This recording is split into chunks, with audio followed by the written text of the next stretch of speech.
Ladies and gentlemen, boys and girls, it is February 11th, and welcome to TheoryCraft Episode 6. How's it going, everybody? Last week we talked about Happy and how he deals with Keeper of the Grove. Next week we're going to talk about Loliot and how he absolutely dismantles Orc every single time without failure. But this week we're going to talk about you guys. We've got a bunch of your replays that you submitted through email, through the Discord, through the Twitter.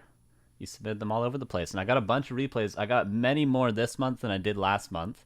So pretty happy about that. Thank you for submitting. I got so many that we're probably not going to get through all of them today. But we're going to try to. We got at least 7 we're going to watch today. So we'll see how long it takes. Last week was a little bit of a long episode. I don't mind. I hope you don't mind. We'll see if we go over it all. You know, try and keep it around 3 hours, but we'll see how many replays we get through. Yeah, we got some good games ranging from, I checked the MMR of everyone, is ranging from about 1200 MMR to almost 2000. We got some high level games today, and we got some people, you know, in the silver range. I would love to get some replays from people eventually who are, you know, even below the 1200 threshold. I think that's about as low as we've had so far, which is already sort of getting, you know, pretty decent at the game, pretty good understanding. I'd love to get some like 800, 900 MMR players on War 3 Champions if possible. So if you're out there, if you're watching this, please send me those. And, you know, you got a full month to find a good replay and to send them. Carson back to Warcraft.com, or you can join our Discord. You can find all that information back to Warcraft.com and send me your replays. You can send them today, you can send them tomorrow, and we'll just do them next month. The second Thursday of every month we'll be doing them. But okay. On to this week. So this is going to be a continuous sort of thing. Continuous theme is how do we learn from our own replays? And we're going to talk about how to parse information because, as I mentioned in the first episode, if you were watching the episode about Sock, about Human, I mentioned a story about Grubby and how he used to watch every single replay, just not his own replays, just not every professional replay, the top level. He would watch just every single replay, and that's really interesting. It makes you think, like, how do we get information? How do we learn from players, even if they're worse than ourselves? And that's sort of the consistent theme I want to get across in these second week episodes of every month, is how do we learn regardless of the skill level? Because even if you're a Grandmaster player, even if you're a Masters player, Diamond player, we can look at Silver, we can look at Gold replays, I'm talking War 3 Champions ranks, of course, and we can gain something out of it. Maybe there's something we didn't know that a player does, because, you know, I find a lot of the time in the lower ranks, maybe their mechanics aren't too good, they're micro, they're macro, but they have good ideas because they watch a lot of streams, and they are always thinking about the game, but they don't play enough to necessarily have the mechanics, so we can always learn stuff from different people, and we can always find common mistakes from players other than ourselves because we're looking at it not through a biased lens when we're watching our own replays. And we can see, oh, he has this really bad habit where he does X or Y. You know, maybe I have a similar habit. So there's always a lot to learn from replays, and that's what I want to do with the replays we're going to watch today. Make sense? Pretty cool. Pretty cool. We're going to jump right into it pretty quick here because, like I said, we've got a lot of replays to go through. But first, I'd like to cover a couple of points to watch out for when we're watching replays. And I'll ask you guys, what are some general errors that people make that we can look out for? What are just some general mistakes that every player is going to make? I said already that we're going to have 2,000 MMR players. We're going to have 1,200 MMR players today. So what are some mistakes that both ranges, both sides of those would make? I broke it down into about 6. You know, and one has a slight caveat. But we'll talk about each of them, and then these are the sort of things I want to be looking out for every single time. One person in the chat says not enough scouting. That's a big one. Absolutely. Your handwriting gets better every week. Yeah. Focusing on the small, cute plays and slipping on the bigger picture. That's very good. There's some things that I actually didn't have down that you guys are talking about that I don't have written. So that's very good. Forgetting to build units, structures, farms, blacksmith, etc. Absolutely, yeah, and that happens to even really good players. They forget their blacksmith, especially, is very common. They forget their huntress hall, although that's not always necessarily a mistake. Overcommitting on heroes, yeah. Not building chimeras, awesome. Someone else, tilting, that's cool, and we can talk about that a little bit. We can't really get that out of replays, so to speak. You can more get that from, maybe the interviews we do once a month, the last week of every month. Maybe we can talk more about the whole tilting side of things, but we're not really going to be able to talk too much about that on the replay analysis days. But that's a very good point. That's something everyone struggles with. Timing of attack, very good. Yeah, and scouting was so good. I can't believe I didn't actually have that written down. That I'm actually going to put it down here as well. That's good. That's very good. Scouting, very good. Here's mine. Now 6 becomes 7 points that I have. But yes, very good points. Don't know when to go over 50 supply. Late game unit composition transition, when to break upkeep. Very cool ideas and things that I didn't think of that everyone made mistakes with, but that's absolutely correct. Yeah, and we can try to point those out when we see those in the replay, but here's sort of the ideas that I had. And we'll break each of these down. So creep routes, something that everyone struggles with, and they're always sort of changing. Right? Even the top level of players make mistakes with their creep routes. Even you could look at top pros, you could look at Lin and Focus, and they would still make some mistakes on their creep routes. Sometimes you kind of have to blind counter things with creep route. X counters Y and Y counters Z. And then if you do Y and they do X, oh no, I did the wrong creep route. That's sometimes you're flipping a coin a little bit, but there is sometimes objectively inefficient ways of creeping. So we can look at that, and we can look how optimal people are, and also just how fast they creep, but that's more of a mechanical side of things. Build orders, of course, we talked about forgetting like blacksmith and stuff, and that could be just your build order isn't as tight as it possibly could be. Maybe you don't have destroyers on time if you're an undead player. We talked about that last week.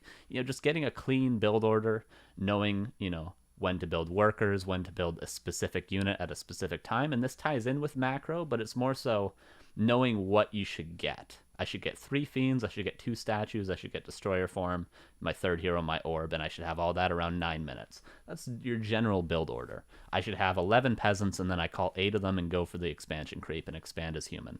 Stuff like that. Then macro is just, how much downtime do you have with your production cycles, which is your unit being produced in your unit producing buildings, right? Or spending resources, you could define it as, but that's a little bit more the mechanic side of build orders, right? Bad habits, which is very common for all players. You might find human players that just don't build an arcane tower. And then you can abuse those bad habits. You could say, this guy never builds an arcane tower, or even, this guy builds too many towers. In Human Mirror, he builds 3 arcane towers, so I'm just never going to attack him. I'm just going to creep. Or, this guy always goes for surrounds. So when I get into a fight with him, I'm going to let him see my hero up front, say, oh, I'm going to surround that, and then I'm going to be very wary and just back it up, and he's going to waste all that damage going for a surround that he was never going to get in the first place. So bad habits, and these are abusable when you understand people's bad habits, and we can change them if we understand our own bad habits. That's something to look out for. And downtime is something maybe not higher level players struggle with too much, but even players, 1600 MMR and below, they struggle with a lot of downtime. You creep one camp, and then there's about a 10-second time where you're just sort of AFK. Maybe you're building something in your base, and you're just sort of sitting there, and that's what I mean by downtime. When you're not doing anything. You're not moving somewhere. You're not doing any goals. You're not creeping, taking a fight. And this just comes down to multitask ability and APM. It's more of a mechanical thing as well. Scouting, which someone pointed out in the chat, which I didn't have on there, so good on you for pointing that out in the chat. Scouting is extremely important, and we'll talk a lot about that. Scouting is not only how often you send scouts to look for things, because some people just won't send scouts, right? They'll send their initial like Acolyte or Footman, Peon, Wisp, and then after that they just won't scout at all. They won't send another Wisp, they won't send a skeleton from their Rod of Necromancy, they just won't scout again. And then on top of not scouting again, if they do scout again, they won't even know what they're looking for. And then even on top of that, if they know what they're looking for, do they know how to react to it on top? So there's a lot of layers to scouting, and it's almost infinite the amount of information you can parse from just a tiny bit of information gained from the scout itself. And we'll talk more and more about that. We're always going to be talking about scouting, of course. And then micro, with some asterisks next to them. That's just because we'll talk about micro, but if you're messing up micro, the only thing you can do to improve it is just to keep playing. There's some custom games you can do for micro. You can think like, you know, what should my series of things I do in the fight? First, I'm going to attack move with my whole army, and then I'm going to pull my first hero back because I don't want it to take too much damage, and then I'm going to coil Nova if you're undead. There's a series of things you can tell yourself to do when you get in a fight, but in order to do them efficiently and correctly and very, you know, like Happy, if you're trying to micro like Happy, it just takes a lot of time and some, you know, honestly, a little bit of talent if you're going to be on Happy's level. But all micro just comes with practice and comes with grinding out games and taking the time. So when people make micro mistakes in replays, it's not always useful to point it out and say like, oh, this is something you definitely need to work on. You know, sometimes we'll lose games because of micro errors, but in that case, we can just say, okay, I'll get better over time. And then we just accept it and move on and see if there's any other reasons why we lost, right? And as Yaz would say, micro only wins you games that you shouldn't have won in the first place, right? So you got behind through strategy and you were able to come back through micro, right? And that's something that Happy does all the time, not necessarily getting behind in strategy, but maybe he gets outplayed because he's playing very strong players, and then he does what we were calling Happy things last week, and he just sort of comes back and wins the game through just brilliant micro. Right, so that's why there's a slight caveat when we're talking about micro, and there's a lot of nuance to it. And we can, of course, strive to become better at micro and think about micro and how can we improve our micro. But when we're analyzing replays, we can't always say you need to improve at your micro. I have time, but no talent. Am I doomed? A lot of people have no talent. I might be one of them. I have a matching mug to my t-shirt. If you want a matching mug to your t-shirt, you can go to backtowarcraft.com and look at the merch. Pretty cool. This is my first TheoryCraft as an official member of the Back to Warcraft team, so I'm very excited to bring you guys this content as one of the 4 members of the team now. So exciting, so exciting. Okay, are there any questions before we jump into the first replay? So this is what we're going to be looking out for. And of course, all the beautiful things pointed out in chat. But, you know, we just can't have a list of 50 things. There's a lot of things, and you guys are absolutely correct. Everything you guys said in the chat was totally correct, and everything we spoke about earlier as well. So those are the things to look out for. And we got 7 replays today. The first replay is going to be 600 MMR. So that's about high platinum on War 3 Champions. If you don't know what that is, if you're on YouTube, most people on Twitch know what it is because they watch other streamers. But if you're on YouTube, war3champions.com. Check out their ladder. That's where we're getting these ranks and these numbers and these MMRs from. Because, you know, currently Blizzard ladder doesn't have rank or MMR or anything like that. So yeah, these people are 1600 MMR, high platinum. And we'll just jump into replay number 1.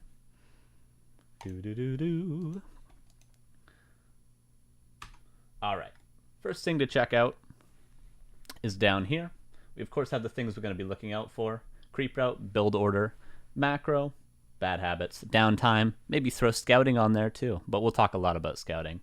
This first replay is going to be Kaiser 47, the undead. He's the one who submitted this replay. He's a American undead player, very active in the Gym Clan. And here in the bottom left, we do have none other than Monk, the Frost Giant developer. This guy's a StarCraft 2 developer. He worked on the Warcraft 3 team. This guy's very involved in RTS. He's a game designer. Balanced guy, I think, even. And he happens to be pretty good at Warcraft as well. So this is a pretty cool matchup. This replay was, of course, submitted by Kaiser, so we're going to be watching as much as we can through his perspective. But we'll see what both players can improve on. All right. So Kaiser goes for Ted Fiends. And then Monk is going for Tavern Hero. So what sort of Tavern Heroes could we look for? Monk says in the chat, I played this game with 1 week of 1v1 experience without any knowledge of the current meta. Very cool. Very cool. Okay, so Tavern Hero. So what are the Tavern Heroes we could go for? So Beastmaster is going to be probably #1 most common. Then, you know, we do see Alchemist sometimes. We see Panda. We see Dark Ranger. Other than that, we're kind of getting weird. If we see anything like Tinker or Firelord, you know, we're getting a little bit weird. I would expect to see a Beastmaster, but we'll see what it is. And of course, Kaiser being the one that we're following in this game, he hasn't scouted anything yet, so he doesn't know what it is. And as we pointed out in the happy analysis last week, very important to get this acolyte or a skeleton or a ghoul out to scout early to see what the Night Elf's opening strategy is, because they have so many options. So this is going to be very important, and we're going to pause the game once Kaiser gets vision of this Ancient War here, and we're going to see. All right. Right here, we're talking about parsing information from scouting. What can we get out of this scout already? What can we get? We can get a lot out of this scout. What are we seeing? Well, we of course see one archer. More importantly, though, and this is very important, the Ancient War, we can see its arms moving. We see its arms moving, right? Whoa, right? It's building another archer. It's building another archer. What does it mean when we build another archer? Well, 100% of the time, if we're playing a competent opponent, and Monk is, of course, competent, knows this game very well, it's going to be a tavern hero. If we're seeing more than one archer out of this Ancient War before it uproots and goes for the creep. So already, Kaiser knows this is a tavern hero build. What can he assume from that? Well, we already assumed it's probably going to be a Beastmaster. What do we know about Beastmaster? We know it's not strong till level 3. Luckily for us, if we're Kaiser, we're going for Ted Fiends, so we can come across the map and harass immediately and try to stop this Beastmaster from ever getting to that level 3. What else can we assume? Well, Beastmaster is generally paired with a fast expansion, so maybe now that this Acolyte's gained all this information, we can send it, let's say right here, to scout for that quicker expansion. So that's what we want to do. We've already formed a plan just based on seeing this Ancient War build another archer. We want to harass the hero, whatever it is, out of the tavern, although we're assuming Beastmaster, and we want to make sure that there's no fast expansion because tavern hero generally paired with a fast expansion. Let's see how Kaiser reacts. Acolyte going to chase the archer because you do want to see what hero it is, and then I would suggest the Acolyte go down here. Right? Kaiser's Death Knight comes out. Ghouls continue to be built. We can get that fast tech. You know, if it is Beastmaster, we're going to want an early destroyer, but it's not too essential, and it will be the Beastmaster. Okay, with that nice Frost Bear. Frost Bear for the Frost Giant dev. Beautiful. And we're going to see. Kaiser knows where the Ancient War is, so he knows where the Tavern Hero is going to be creeping. So he's going over there. Nothing too bad so far. We do know we want to harass this hero, though, because we know it needs to get level 3, so I would say that this is probably a mistake, giving the Beastmaster too much space.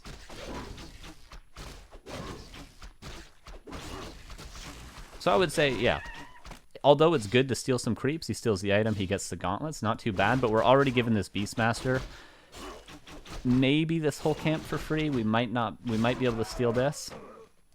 Looks like we will be able to steal this. Can even maybe pick off an archer.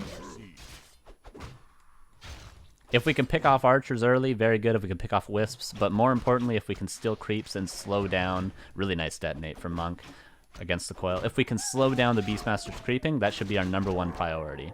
Also, Monk with the wisp being here to catch all these skeletons. Very well done. Another coil, but again, very well done from Monk. Saving that wisp. So far, Kaiser's been able to just steal that one Murloc. And 2 coils have been used. Even a third was used to creep it, and we haven't really slowed down this Beastmaster. We forced 1 wisp to detonate, but not really much else. Any Orc replays tonight? Yes, absolutely. Orc replays tonight. There will be. Pretty sure we have a replay for every single race tonight. Ancient War is going to move over again. Kaiser should know this, and he should also know about this, which I believe this Acolyte just scouted. And again, though, we're giving the Beastmaster too much space. These Skellies, this Fiend should be over here. Oh, that coil actually could have gotten that last hit. Although I respect saving the coil because you think you might not get it, that coil could have gotten that, would have denied the level 2. And what do you know? We're going to have another coil in time to get this. And before we know it, this Beastmaster could be probably on only 50 experience right now. Gonna get that. That's nicely done. Oh no, he didn't pick up the invuln. But again, what do we not talk about? Micro issues, because this takes a little bit of time. Level 2 is gained. Nicely done. So even experience with the Beastmaster. Let's check the techs. No tech yet from Monk, who actually forgot his tech for a little while, but the expansion's up on time. Kaiser, tier 2. Let's check the macro. This is going to be important. We mentioned macro build orders being something we need to check out. Tier 3, pretty quick. And probably Lich next, because we want to pressure this Beastmaster, so let's see. I would suggest getting a Lich. Okay, he gets Slaughterhouse before Lich. I would probably say Lich before Slaughterhouse. Because we want that Nova, we want to come straight across the map, we want to start pressuring these archers, slow down this expansion from being able to plant. Similar to what we were talking about last week against the Keeper of the Grove Mass Fairy Dragons, if we can slow this Tree of Life down, and if we can gain some value while we're waiting for our destroyers, and our tier 3 timing, that's all good. But again, too much space, right? Too much space for the Beastmaster. He's going to get free level 3. And yeah, it's great we're stealing creeps, we're stealing some items away from him, but once this Beastmaster hits level 3, he can just kind of own us. He's going to get this expansion for free. Steal the Priest, but, you know, we could have stole the Ogre Magi. Maybe an Archer going to fall? That would be nice. Oh. Nice attempt at the block.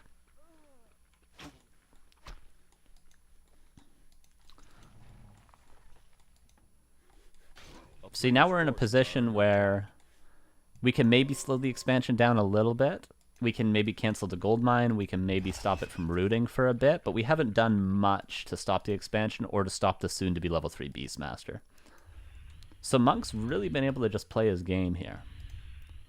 Okay, here comes the Lich. A little bit later than I would suggest, you know, of course, before Slaughterhouse. And we can see even little supply block, but not the end of the world. Oh, we could actually... I think actually this Tree of Life could have been killed. Possibly, possibly. But now we got Coil, we got Nova. We shouldn't be too afraid here. The bear is spooky, but these archers should be more spooked. Yeah, we should try to get some value here. And what are we expecting to see if we're Kaiser? Just knowing there's a Beastmaster, knowing there's expansion, we're probably expecting to see the Mass Dryads on tier 2. Maybe some late Mountain Giants, late Bears. Canceling the gold mine, this is very, very good. This is very good. And we have Nova, we have Coil. We can cancel this gold mine all day, and what are we doing at home? We're just waiting for our tier 3 to be done so we can get Orb and Tri-Hero. Monk slipping on the macro, which is actually going to allow us to get a lot more value here. Nice Coil, but Naga for Monk. 2 archers falling. Oh, actually, nice detonate. Oh...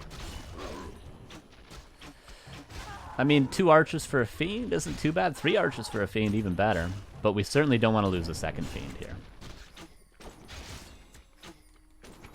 Ooh, we're going to lose a second Fiend. Level 3 Beastmaster. Maybe going to be able to get the Naga. Yeah, there's a Nova. So not a bad trade for Kaiser. Not a bad trade. Gold mine, actually not planning. For those of you that don't know, if this Tree of Life, if you want to... to entangle the gold mine, you just right click on the gold mine. If it's not in range, it'll uproot and it will go in range of entangling the gold mine. So you just select your Tree of Life, right click the gold mine, easy peasy. Nicely chasing the statue away. I like that from Monk. The summons, we now see the summons are almost soloing our army. This is why this level 3 Beastmaster is very rough to deal with if it's done early, if it's achieved early. Todd rating, appreciate it, dude. How you doing, man? Hope you had a good stream. Hope you had a good cast. I saw some of those games. And Gold Seraph with the 3 months, tier 1. Appreciate it, dude. Alright, again, we're just waiting for our tier 3 here, right? The Liches, or the Naga, in fact, going back for the Orb. Destroyer form, probably after 2 statues, I would recommend. And yeah, that's 1 and 2 statues. So good. And this gold mine not yet entangled. If we can get this entangling gold mine and then back off a little bit, get level 3 Death Knight and hit a clean timing, this is probably a game-winning timing for Kaiser. But it might be a little bit too much to ask, especially if we lose another Fiend. On the side of Monk, what are we going to do? Mass Dryads, as expected. He was slipping a little bit on his macro earlier, but he's starting to catch up. So the more time we give to Monk, if we're in Kaiser's shoes, the much worse it's going to get, because Dryads are going to produce very quickly, and this expansion is now fully saturated. So we got to hit a timing soon, but I don't think right now is our timing. Might even be a town portal out, in fact. Maybe? It is a town portal out, but it's totally fine. We delayed the expansion a decent amount. The Beastmaster's level 3, but you know what? We can creep our Death Knight level 3, get a mana potion. We got a potential for a couple of destroyers. And then we can go. Our macro's slipping a little bit. But it's alright. We still got a strong timing against this expansion. We just got to creep DK3 and then go. But we'll see. But if we don't go soon, this game's going to get out of hand. We were talking about downtime, about 10 seconds of downtime there for Kaiser. Second Slaughterhouse, I would say this is a little bit premature. Because, again, we're trying to hit a timing here. We're trying to hit a timing against this expansion. The second Slaughterhouse is not going to give us any sort of advantage for at least another, 45 seconds? If you count the unit that it's going to produce, at least a minute. And we, as I pointed out, just want to creep this and then go to the expansion. So this second Slaughterhouse, good later on, because we're going to want meat wagons, we're going to want lots of abominations, we're not necessarily going to want a lot of fiends, especially if there's some sort of a tier 3 transition, which there is. So I would say the Slaughterhouse not necessary quite yet. Just focus on the timing at hand, because again, it's going to get out of control very quickly if we don't hit a timing soon and do some damage.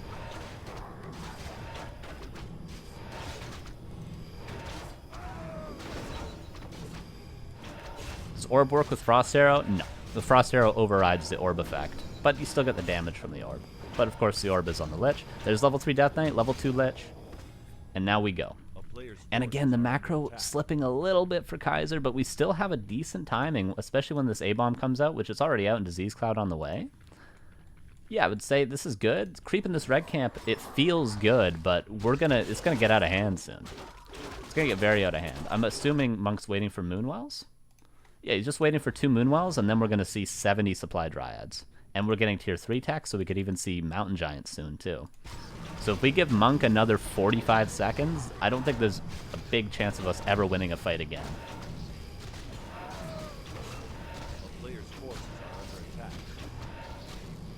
Good creep, though, still. Hood of Cunning not going to win us the game, but it's going to be useful. Okay, level 2 Naga. And also, one thing to point out, this Naga, although the standard choice, is good at nuking the Beastmaster, but what did we assume earlier from seeing Beastmaster, what the tech was going to be? Mass Dryads. And we're seeing, of course, a lot of Dryads. I personally like Tinker third against lots of Dryads, and especially when we're trying to siege an expansion, I prefer Tinker myself. But it is a stylistic choice. And you could switch it up. It's, you know, there's not a correct or incorrect way, but I would say Tinker. Maybe someone else would have a different opinion on that. But, you know, Tinker better than Naga in this case, I would say.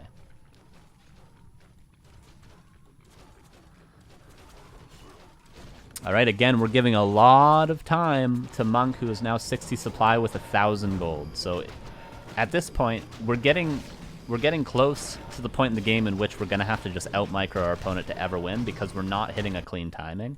And there's a couple of bears already, so bears are the choice over Mountain Giants. And again, I just don't see Kaiser ever really winning a fight at this point. Getting a town portal. Just too much space the entire game, I would say. Too much space. We want, when there's not a Demon Hunter, a Keeper, or a Warden, when there's a Tavern Hero, 2 Tavern Heroes, in fact, we want to smother them early game. We want to make sure they don't get any space. We want to delay the expansion. We want to hit a nice timing when they still are ideally only level 2 Beastmaster, and when they only have, you know, some archers. We want to just hit a clean timing and just completely never let them get up to this. Because right now, Monk is just totally playing his game. He's happy. He's got Dryas, he's got Bears, his expansion's mining, he's creeping. You know, he's happy. And we're giving him that ability to do whatever he wants.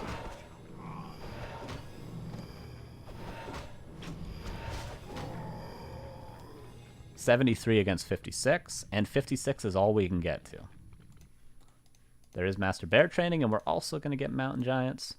Hardened Skin, all good things. We tried to expand, but of course, not going to work.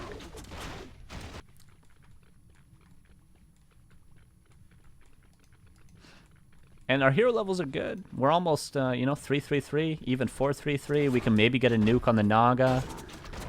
But even if we get a hero kill, even if we kill a couple of bears, just there's so many units. Monk's going to town portal out here, which I respect. I respect TPs like that. I would like to see him TP here to defend the expansion, but, you know, TPing back home, not the end of the world. And he's going to meet up with a Mountain Giant.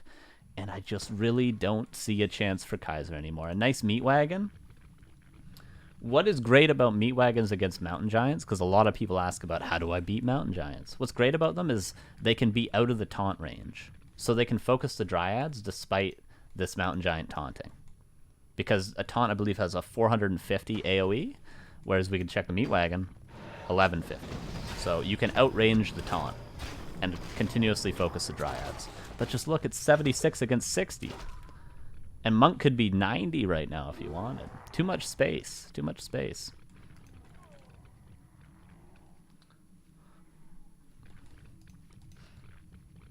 And remember, we knew all this from just the Acolyte Scout, that we needed to pressure more, hit a clean timing, make the Beastmaster not be able to creep up to, you know, what is he, level 4 now?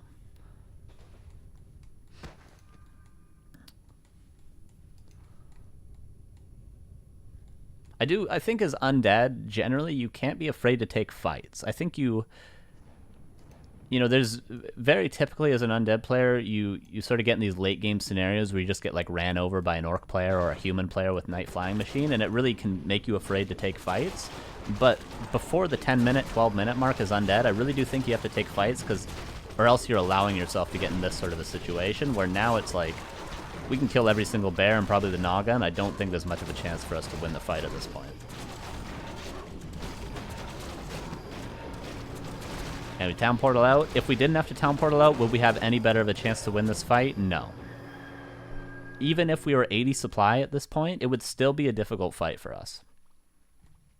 Because there's 2 mountain giants, there's bears, the Naga's high level, and the Beastmaster, unless we have 2 destroyers in the air. But there's so many, you know, the Beastmaster summons are still going to destroy us. There's so many dryads. Trying to expand again. This is where the extra economy is going into, when it could have gone into a clean timing. And it's just a matter of time. Still a pretty good game from Kaiser, all things considered. He had good macro. You know, his micro in the fights hasn't been too bad. His creeping was pretty efficient. But he just didn't pressure the Beastmaster as much as he could have, and Monk was just allowed to play his game entirely.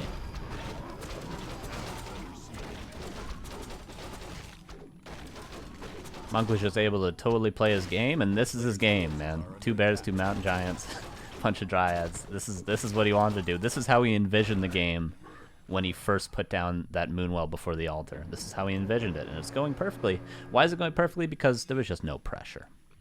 There's no pressure. ELO for this game, 1600, about. So platinum. Platinum on War 3 Champions. Is this Monk from Frost Giant? It is indeed.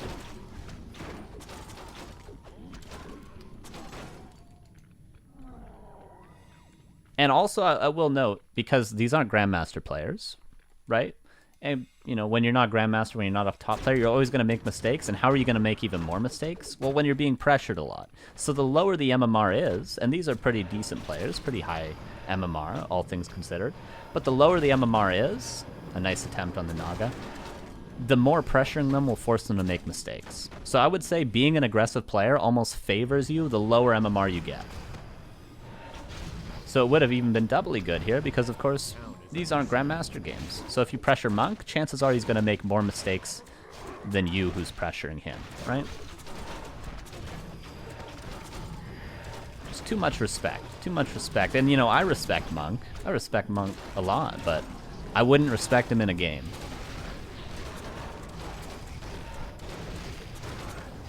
Yeah, and someone points out in the chat, the point of the Naga is to have lots of mid-game pressure. And what did we not do? We didn't do any mid-game pressure. What did we kill? 1 archer, 2 archers? Yeah. So thanks for the replay, Kaiser. That was cool. That was a really good, you know, an example of somebody playing very good, you know, understanding the build order, the creep routes, you know, having pretty decent micro throughout, but just not necessarily knowing what they should be doing on the map. And when you don't know what to do on the map, you just say, oh, I'll just go creep. Right? So although taking that red early was really good, stuff like that, sometimes we have to know when to push, know when to hold them, know when to fold them, all that good stuff. So, you know, next time you play Monk, just don't respect him as much. You were scared. You were scared, Kaiser. But you want him to be afraid of you. All right, that's replay 1. Pretty cool, pretty cool. The next replay we have, that replay was 1600 MMR. This replay will be 1500 MMR. submitted by Quitter, who's an undead player. Pretty cool. And he sent me, this guy sent me kind of a cool email. He sent me a bunch of notes on all the replays, and he talked about like the history that he played in. He's played for a while, he said. Excuse me. He's played for a while, but he just doesn't really have enough time to practice a lot. So he plays like a couple games every couple of days. But he has a very unique style, he was saying. So we're going to check it out. This game will be on Twisted Meadows. And it will be his undead against an orc opponent. So let's see. This is from Quitter. All right. Boo, boo, boo, boo. Fog of War off is how we have to do this. Quitter, that's my middle name. Yeah, me too, brother. All right. So going into this, he knows he's against an orc opponent. And this is what we call Fillbot Fiends, but you could also hear them called just Fast Fiends, sometimes Graveyard Crypt, which means you'll have 2 Fiends out by the time your hero, whatever it is, Crypt Lord, Death Knight in this case, most likely, either or. You'll have 2 Fiends by the time your hero comes out, which on maps like Twisted Meadows, although this green camp has been changed, it's very hard to do creeping early. You can imagine if Quitter here only had a Death Knight early, his only choice is either to harass, which his opponent could be at 1 of 3 spawns. So you might be late. You might not find him right away. So you can harass, but it's going to be difficult. Or you can creep with just your Death Knight, which, you know, it's going to be hard to take even this. And this is going to be pretty much impossible because of the Purge with just a Death Knight and Skeleton. So going for these quick 2 Fiends before your hero, I would say overall in Twisted Meadows is pretty good, but, you know, it's up for debate again. He did an old school build where he did this Ziggurat before this altar, and this is like the who used to do this? It was actually Philbot, I'm pretty sure. This was his build. So we call this Philbot Fiends because he was the first one to sort of do this, or at least if memory serves. But he used to do this Ziggurat. But nowadays what people do is the altar before the Ziggurat. But that's kind of getting into semantics. But, you know, this is a very just old school. It shows you how long this player's been playing for, you know, on and off, he did say in the email, just because this Ziggurat before the altar.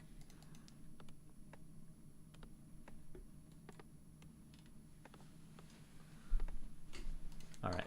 Oh, and this is different. Okay. Okay, so generally this ghoul would instead be a fiend, right? So we're going to see 4 ghouls. Is this some sort of a fast tech? Okay, Crypt Lord. Yeah, it's a fast tech build. This is cool. This is cool. Our opponent here, Rorik, is going for Farseer Headhunters. Very common nowadays, and very difficult to deal with. But, you know, and generally we would talk about how to deal with Farseer Headhunters. But this is already a wacky game. No shop. Tech before shop. Crypt Lord. 4 ghouls mining. Okay, so we're gonna. Is this some sort of maybe a tier 2 timing? Very interesting. Will our opponent scout it, or the peon has seen? But if I were to scout this base, I would probably, even though the shop is late, I would be like, oh, he's just going for fast fiends.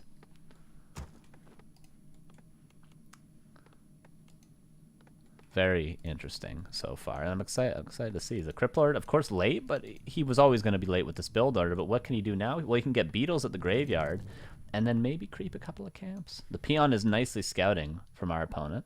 The only camp that we're probably going to be able to creep without 2 fiends, because of course, again, these wardens would purge any summons, and it would make it very difficult to creep this. Yeah, the shop is finishing.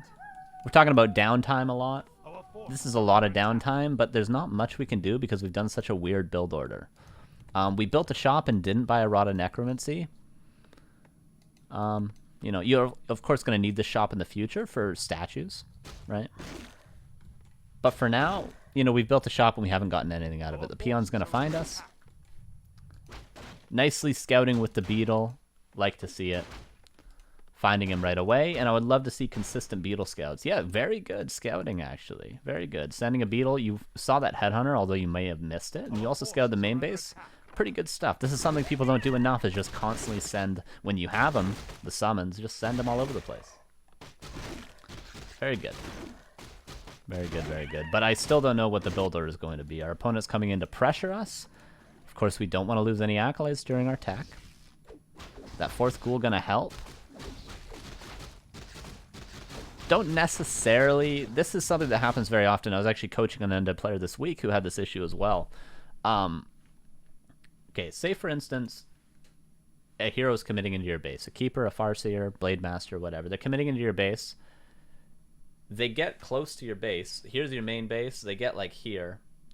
And then you just pull everything and try to defend. Well, you don't necessarily have to do that. Wait till they're committing into your base. We can see right now, Quitter, his tech's about to finish. So when the farseer commits in, this is going to slow him. If we had a Nerubian here, which we typically would, once he gets here, it's going to slow him again. So we don't necessarily have to pull our ghouls and try to defend right away. We can wait till he commits in here and then pull our ghouls. Because one, we're not wasting lumber. And two, we see Quitter's going to lose a ghoul here when he didn't even have to defend anything. What are you defending? Him from attacking your crypt? You want to defend the acolytes. So you want the ghouls to be here and wait for him to commit into what's now going to be a Halls of the Dead or even a Nerubian. Yeah, this is very common. People panic when a farseer goes into their base and tries to defend it. They try to defend it right away, but really, this is what you're trying to defend right here. So there's no need to commit out here and give him what he wants, which is some sort of value, and he's going to get value. He's going to get a ghoul. Upgrade. Entei here to learn. Thank you, Entei. Appreciate that. Ooh, and we see how useful the Halls of the Dead is. Oh, is this wolf able to block it? Oh, this is already too much damage. This is going to be a TP or a dead farseer. Nicely done, level 2. All right. So at the end of the day, a pretty good harass. We lost one ghoul, but not the end of the world. Okay, tier 3. Still don't know what the build order is going to be. All right. Slaughter. Okay. All right. It seems we're going to have a Necro Wagon. Necro Wagon early is what I'm assuming. And the cool thing about Necro Wagon against Farseer Headhunters, if I go to the Orc player's base right now, I bet you we're not going to see a Tauren Totem. We're probably going to see a Bestiary. Assuming his tech is done, which it may not be. Okay, his tech isn't done. Let's see. Are we going to see a Tauren Totem? There's 3 options, of course. Spirit Lodge, Tauren Totem, Bestiary. The most typical against Undead is a Bestiary. So we'll see. Our forces are under we going to see a Bestiary or a Tauren Totem? Again, creeping with just the beetles. Nicely done. This is what's cool about specifically Necro Wagon against this kind of style of orc, is a lot of the time they'll go raiders and they'll go for like a Kodo. They won't get shamans, and even if you had shamans, they wouldn't be good against Necro Wagon, and it is the Bestiary. So you essentially need Spirit Walkers to deal with Necro Wagon because you need the AoE disenchant, which isn't very common against Undead with Farseer Headhunters. It just isn't. Nice Creepjack, a lot of Headhunters. We're not going to get much value here with our Crypt Lord. So probably just going to back off, or we're just going to feed more experience. We might even be forced to Town Portal. And again, we're just waiting for the Necro Wagon. Pretty cool, pretty cool. Lich on the way. All right, no Death Knight, but again, this is going to be a timing-based strategy, so maybe the Lich is better than the Death Knight. Debatable. Maybe even an Alchemist would be best here. Some sort of a Tavern Hero. Better yet, a Tinker. Tinker, Alchemist, maybe Fire Lord second, if what we're going to do is hit a strong timing on tier 3.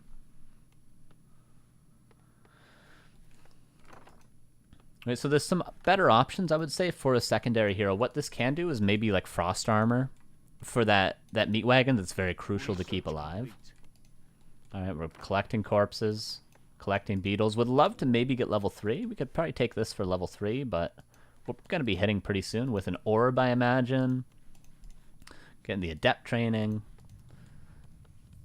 And there's no dispel for our opponent, so this army doesn't look too scary, but once we pull 3 ghouls, once we get orb, it could be pretty scary. And notice our gold. We could even maybe afford a Tavern Hero 3rd.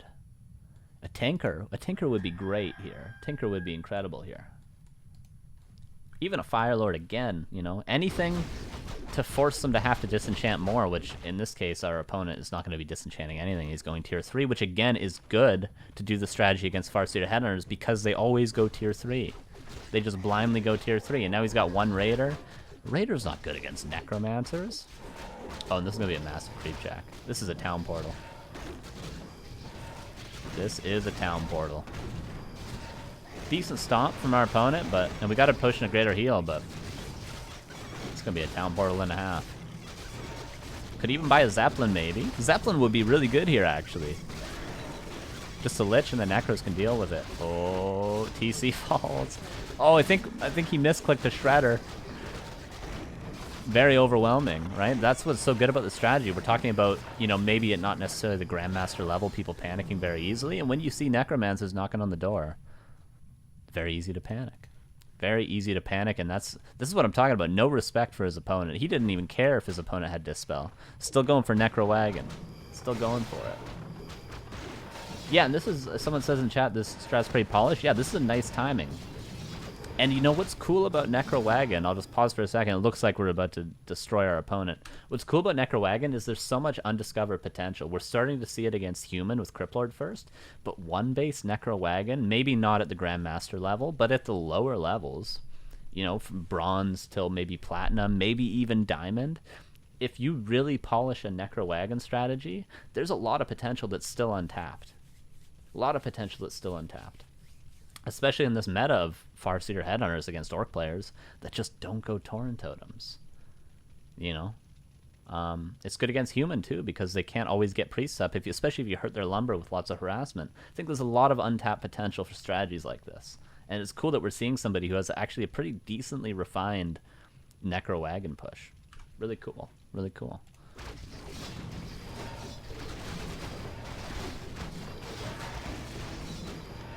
Necro Wagon feeds really hard at higher levels, seems like? Yeah, absolutely. Which is why I think it's important to hit timings with it, because or else you're up against a very high level Farseer Tauren Chieftain. Especially if they get Dispel. And you are kind of rolling the dice. Like, if he had 2 Spirit Walkers with Disenchant, and the Tauren Chieftain was still alive, maybe our Orc opponent can hold this, but still a lot of untapped potential. And, you know, is this a perfect timing from Quitter? No, there's of course always going to be adjustments and things we can do better. But in this case, you know, our opponent was completely unprepared, and we hit a pretty good timing, and GG well played. Yeah, and even the skull. It's pretty cool. That's pretty cool. I like that. I like that. Thank you for that replay, Quitter. I appreciate that, man. Like I said, there's a lot of untapped potential, and can I tell you what to improve? There's going to be improvements on your build order. Do you need the tier 3 tech? Maybe not. You could probably hit an earlier timing without the tier 3 tech. I would say you can maybe even invest into a couple more ghouls. And the Lich... maybe not necessarily. I would say a Tavern Hero second. Tinker, Firelord, those are probably Alchemist. Those are probably your 3 good options, I would say. Better than the Lich. The Lich with Orb is nice, but you could probably hit earlier on tier 2 even. And go with a couple of Necromancers. Go with, you know, a wagon or 2. Because you don't need the Master Training. You don't need the Orb. So there's some adjustments. I would say play around with your build order, but that's pretty cool. It's pretty cool style. Ente says, now I know how to win, thanks. I would love to see you try to refine a Necro Wagon build, Ente. And Side in the chat as well, I'm sure. You've played it, Side, but... yeah, I would love to see a very refined Necro Wagon build. That would be awesome. Maybe next month, if someone wants to send me in a replay with their version of this Necro Wagon build, I would love to see it. Maybe this can be a sort of a series. Who can get the best Necro Wagon timing on ladder?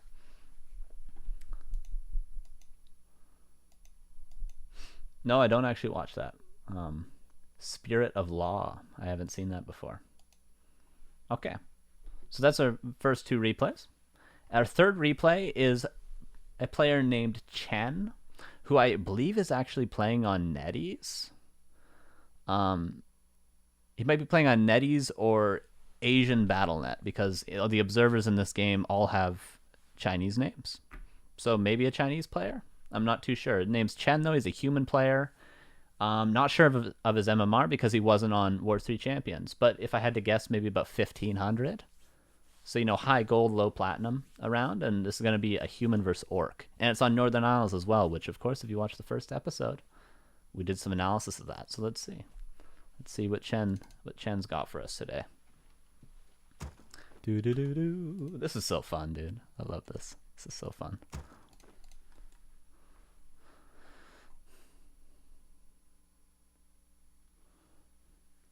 All right, here's our Orc opponent.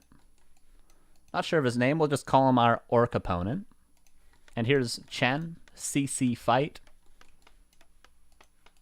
We'll call him CC Fight, just for clarity's sake. So our Orc opponent, CC Fight. Northern Isles is a map we talked about a lot.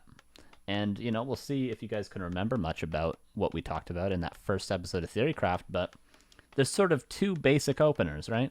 You can go for 2 farm tech. That means rifle caster. That means you're trying to hit a timing against our opponent's expansion. Or you're 3 farm with a tower. That means we want early level 3 archmage. Lots of pressure against the burrows. Lots of tier 2 cancels. There's sort of 2 veins. Based on the altar positioning, I would say this is going to be a 2 farm fast tech, if I had to guess. Will there be a pop quiz? Can I win channel points? That is actually a very good idea, and I will think about that for the future. That was a great idea. So here's the Archmage. So far, 2 farms, but we don't know if it's a 2 farm tech quite yet. Just based on the altar positioning, again, he's probably going to go for the green camp. That requires less militia. That means you spend less lumber with the militia. That means you have an earlier tech. Okay, but it is going to be a 3rd farm. So we'll see. We'll see how clear of a plan CC Fight has here.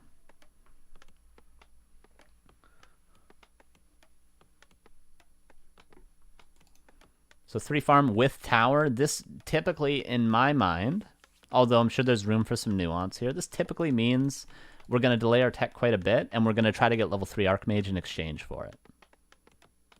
This doesn't mean I'm going to get an early tower and 3 farms just to sort of also fast tech and not creep very much, right? Our opponent's going for Farseer with a grunt.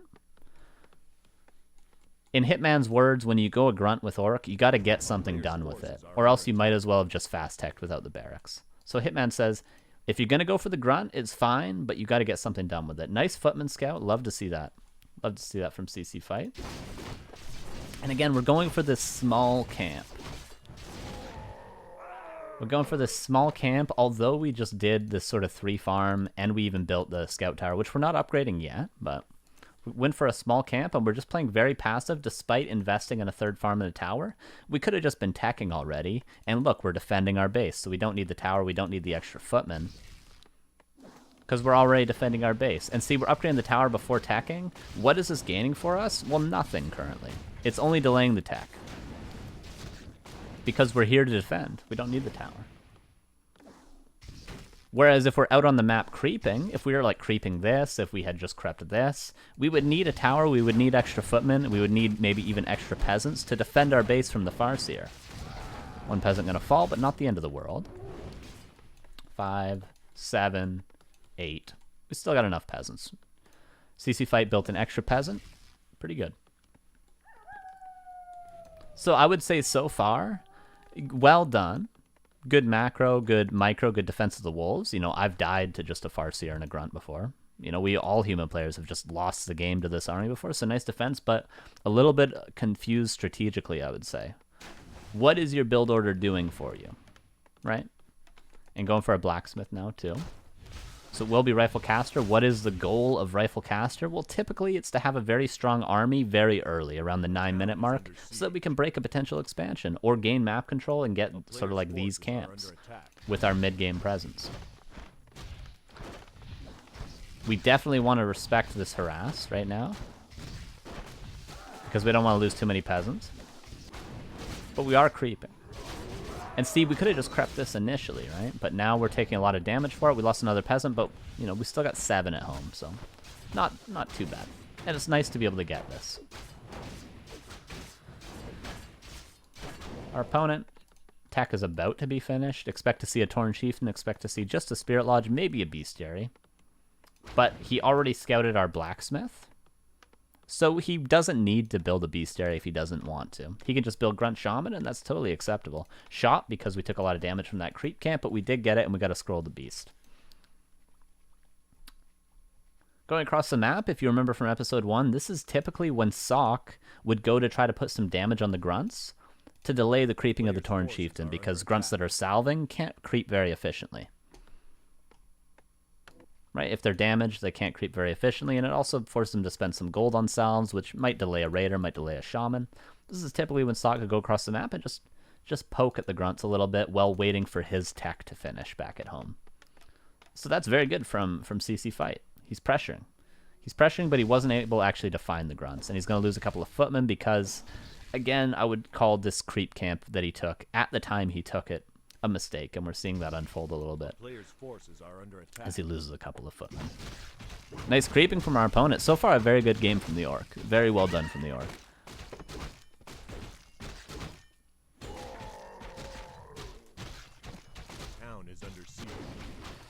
Going for some tier 2 cancels, but we're a little bit late. Again, we talked about this in episode 1. Third dot of night is typically when the tier 2 is going to be coming up for the orc. So that's typically when we can go in for cancels, but we're about, 3-4 dots of nighttime late on our sundial at the top. More footmen falling. Unfortunate, but just micro issues. Not a big deal. Putting some damage on a grunt, that's good. That's going to delay the creeping. And we're just trying to buy time for the Mountain King right now. But the issue is when the Mountain King comes out, we've almost lost all of our footmen, except for one. Which we typically won't build a lot of footmen, but we've lost the ones that we had to help us creep. We see the peon, so we know that there's going to be an expansion. Now that we see this peon, all the cards are on the table for our opponent, right? We've seen the peon, we see the Tauren Chieftain, and we've seen the tech in the base. We've seen Bestiary, Spirit Lodge. So what should our plan be? Well, typically, right now it's 6 minutes and 30 seconds into the game, so we have about 2.5 minutes. We have till 9 minutes, let's say, before this expansion's up and mining. And then maybe another 30 seconds before it really starts to kick in. So 2.5, 3 minutes to formulate some sort of a plan against this expansion. Typically, what you'll do, since he's going Rifle Caster, we'll try to get level 3 Mountain King, try to get a Potion of Mana, try to get about 46 to 48 supply with Priests and Riflemen, push the expansion. That's generally what we're going to do. Or we're going to try to counter-expand, but you don't really want to counter-expand if you're going for Rifle Caster. You typically want 2 Sanctum, because then you're pushing it into the late game. What sort of army do you want in the late game as the human? You want lots of breakers to deal with the high-level Tauren Chieftain. So if we're going to go for Rifle Caster, we should go for a push against this expansion, and we have to do so in about 3 minutes. So our next step, if we're in the human shoes, prepare to push this expansion. Let's see what he does. Player's forces are under attack. Creeping the Farseer, creeping with the TC, maybe not the best. If this Farseer was across the map with full health right now, ready, to pressure this Mountain King, it would be great. What would we see Sock do right now? Sock would pull all these militia and creep the expansion right away with his Mountain King. He would already be creeping the expansion with his Mountain King. That would get him level 2 very early. This Rifleman, very exposed, because what is there? There was a Shaman for Purge. And there's going to be Ensnare soon. Probably not finished quite yet. Actually, I think it did just finish. We actually kill a Shaman, which is nice, but... See, this is so interesting, right? CC Fight here is playing as though he has a level 3 Archmage and as though he's sort of playing 2 Sanctums, when he's actually, in fact, going Rifle Caster. So he's got a lot of the right ideas, but he's going the wrong army to sort of follow up on these ideas, which is really interesting. Thank you, Inglorious. I appreciate that, man. A lot of kills, though. What was that, 2 Shamans and 2 Grunts? So a lot of kills. And you can just imagine if we were following this up with 2 Sanctums, lots of Sorceresses, although we are getting 1, a couple of Sorceresses. We'd already have level 3 Archmage. We are maybe going to go for an expansion soon, and we had lots of breakers to follow it up. This would be incredible pressure, but as it stands, the Tauren Chieftain is going to creep up to level 3. What we did do is stop this expansion, which isn't generally the way that you stop the expansion by just running across the map, but it worked in this case. So hats off to CC Fight for that. There's no delay, by the way. So far, so good from both players. This has been a pretty well-played game so far. The Orc, of course, made some mistakes up here. He shouldn't have really lost anything to this Mountain King pressure. He should have, in fact, probably actually killed some rifles. But CC Fight microed pretty well. Heal Scroll being purchased. Creeping with the Archmage that's already level 3. Could call that an objective mistake, but he's pulling it away. And he actually gives all the experience to his Mountain King. So again, some very nice ideas from CC Fight. Very well done. The Farseer is still creeping with the TC. That should already be level 3. But, Farseer level 3 is pretty good as well. Gonna maybe take the Lab. And then buy a Mana Pot. And then maybe push. Something like that. Zeppelin purchased. Okay. This is why this replay was sent to me. Zeppelin purchased. Okay. Okay. What do we do about this Zeppelin? What do we do about it? This is something a lot of people struggle with. This is something a lot of people struggle with. Hit and run from our opponent. How do we deal with this? Well, we have to ask ourselves a lot of questions earlier. We know that there's raiders, right? We know that we stopped his expansion with our pressure early. So then it sort of breaks off into there's 3 options for our opponent. One of them is to try to expand again, which we have Ward here. We could send one of our still alive footmen to scout if he's going to re-expand. Another one would be for him to try to just creep up to like level 4, level 5 TC, get high hero levels, and then take a fight and hope we're still on Rifle Caster, because as we pointed out earlier, Tauren Chieftain's very good against pure Rifle Caster armies. And the third option for the Orc would be to just play hit and run and maybe try to tower up an expansion. We actually see him pulling some peons and towering up an expansion. So we need to cover all 3 options if we deny the initial expansion. We need to cover all 3 options. How do we cover all 3 options? We kind of scout for it. In this case, it was a little bit hard to scout because this is actually very early transition into hit and run. So we're probably going to be surprised by this first attack, right? But after this initial attack, what can we do? Well, we should tower up, of course. We should put down a second Arcane Sanctum, because it's going to go late game because our opponent's playing hit and run, probably towering up an expansion. So we want to get a second Arcane Sanctum for lots of breakers. We want to get a couple of towers, and we want to continuously scout for hidden expansions, because typically what's behind hit and run is towers and another expansion attempt. So we're going to take some damage from this initial hit because we weren't prepared for it and it's very early, but there are some proper reactions. Another mistake I would say from CC Fight is he doesn't have a lumber mill already. You should, against Orc, I would recommend always having a lumber mill early. Always early. Okay, so we'll see how he reacts and how much damage he takes to this harass that's coming up.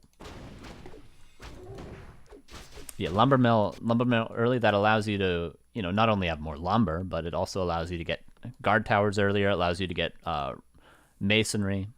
A lot of good things.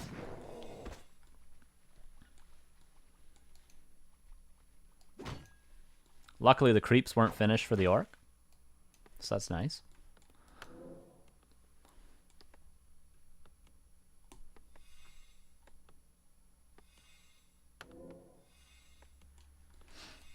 Healing up. Here's the Zeppelin drop. Again, similar to when we saw the peon at the expansion earlier, now our opponent has showed his cards. Right? So all we have to do is just react to this. He's playing hit and run. What does this mean? What do we have to react to? Well, we have to react to these. This should be common sense. When your opponent is playing hit and run, a very lame style, you should be expecting him to expand. So you should send one of these footmen up here. And you should also make sure that both reds are still uncrept, or else there's potential for expansions at the red camps. But right here, we should send a footman to his expansion while defending this. Because we may be unprepared for it, and this may do a lot of damage because we are unprepared for it, but we can still react to it. Right? No need to panic. Gonna lose some peasants, but it's alright. We can get a shredder. We still got enough to put our gold mine up. Would love to have a lumber mill already, but we can build it anyway. What we need to do, we need to scout this expansion. Because you imagine if there's a footman already here, maybe we go to the shop with our Archmage, buy a Staff of Teleportation, cancel these towers, he hits our base, we got our army ready to go here. There's a lot of things we could do, and actually a footman's going over to scout. And a water elemental, so nicely done. This is good. This is good. Very good. Very good. And we're getting towers as well. Would love to see a second Arcane Sanctum when we can afford it. We've got plenty of lumber currently, so second Arcane Sanctum would be great. Because we can realize at this point that we're probably not going to win the game very soon.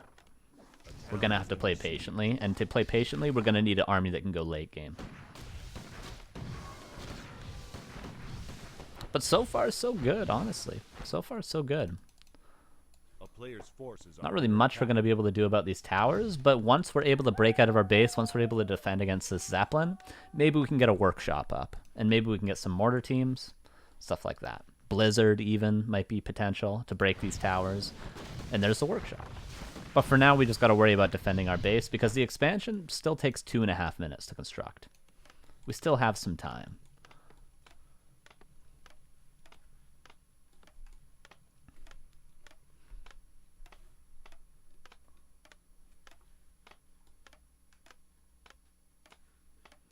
Alright, we're power building. This not only helps us to break the towers, but it also allows us to get probably a flying machine. There's one to deal with the Zeppelin. So once this tower's up, once we have a flying machine out, we can say that we've defended our base successfully. And very well done, actually. Very well defended.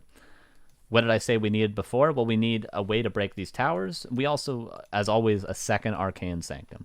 It's crucial because we're not going to win the game with pure Rifle Caster. I can't stress this enough, human players.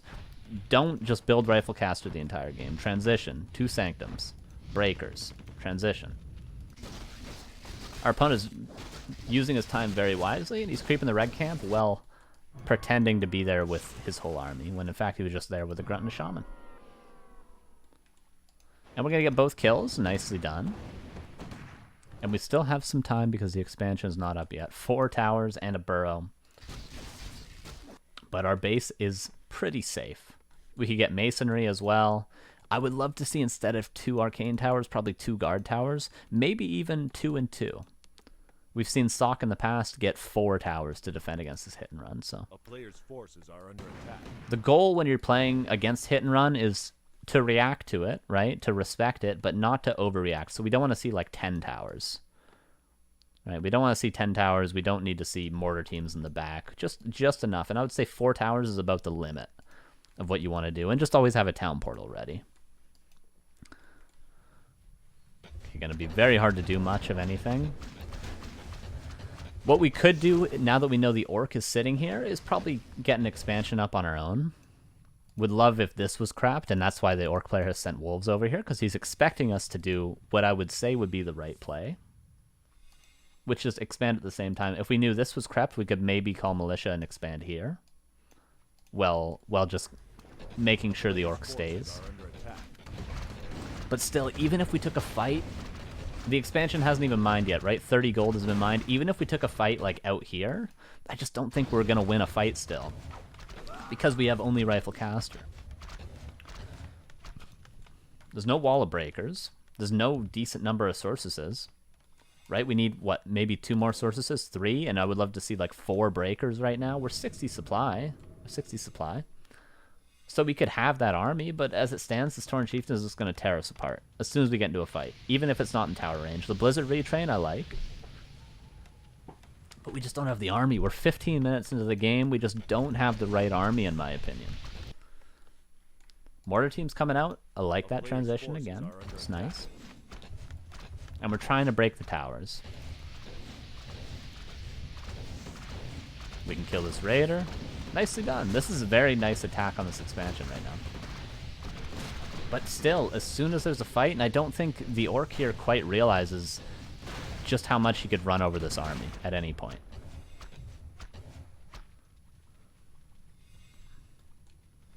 He could speed scroll in and win this fight whenever he chooses. He's only got 1 heal scroll, but he's got Scroll the Beast, he's got Cloak of Flames, he's got an invuln, he's got plenty of stomps. We're just not going to win a fight here. We're just not going to win a fight. Nice slow, but not committing to the unit. We did deal with the towers. Just imagine all this pressure, right? Imagine all this pressure, but an expansion at the same time at the bottom. Right? Well pressuring, well buying time. There'd be no chance for hit and run to the main base of the expansion. We'd be mining, we'd be building breakers, we'd be ready for a fight soon, but not currently. So that'd be a great play. This sort of pressure behind an expansion. That'd be great. All right.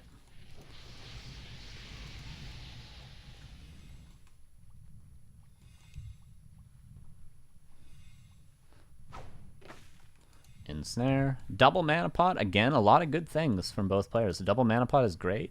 Sylvie Mask is awesome as well. Heal Scrolls are great.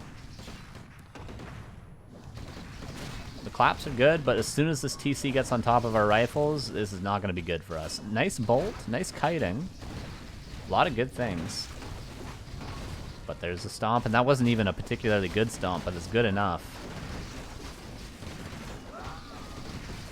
Could be a Chain Lightning. The Blizzard is good too, but there's a Heal Scroll, there's a Scroll of the Beast. We're killing a lot, but everything's about to fall. Yeah, the Torn Chieftain's just tearing us apart. This is why we need that wall of breakers. This is why we need a bunch of sources. Because this happens. Level 4 Torn Chieftain. The claps were good, the Blizzard was good, but the Torn Chieftain just destroys us. if we let him get up to level 4 with Mana Pot, Pendant, Cloak of Flames, Involm, then he just destroys us. TP earlier, someone says in chat, yeah, he could have TP'd earlier, but what's his follow-up if he TPs? He hasn't expanded yet. The Orc is mining, and we're in a similar situation to the first game where Kaiser just sort of allowed his opponent to get up to 70-80 supply, and, you know, there's no expansion. Had he maybe crept this before pushing those towers with Blizzard and the Mortar teams, could have already had an expansion up, and it would have been mining this entire time, and we would have had a follow-up plan. But as it stands now, there's no follow-up plan, and we lost a fight. So although TPing earlier there would have been great because that wasn't a fight that we were winning if we were CC fight, there's just no way if we TP out to win the game. Nice bolt to pick apart the Shaman. No mana pots were invested before, so we still got, you know, decent AoE, but 67 against 50. Mana pot on the Torn Chieftain. Another heal scroll invested. 2 footmen in here are pretty good. Gonna get 1. I love these sort of split pushes. This is great to see. Again, the lower ranked we are, the better stuff like this is going to be, right? The higher ranked you are, the worse it's going to be, but it's still good, of course, split pushes. But, you know, like a pro player is never going to lose all 5 peons there. Probably not even going to lose 1, but they're still going to, you know, lose income. But then a lower level player, if you're silver and you do this, chances are you're going to get all 5 peons, which is great.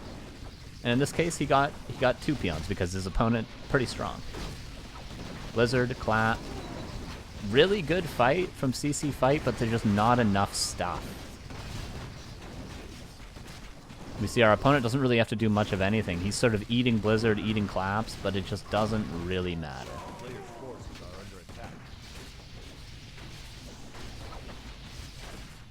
And the Archmage forced the town portal out again, but 39 against 63.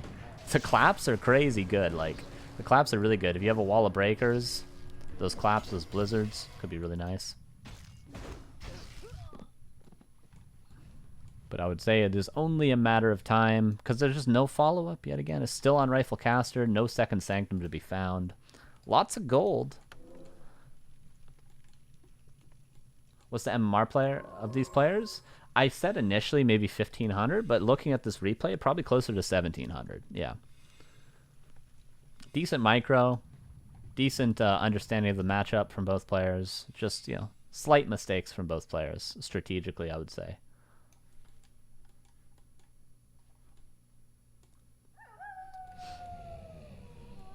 A player's forces are under attack. Mountain King level 5, Archmage level 5, and the Orc doesn't have a heal scroll. There's maybe a chance for us to win a fight, but probably not even win the game, you know, even if we win a fight.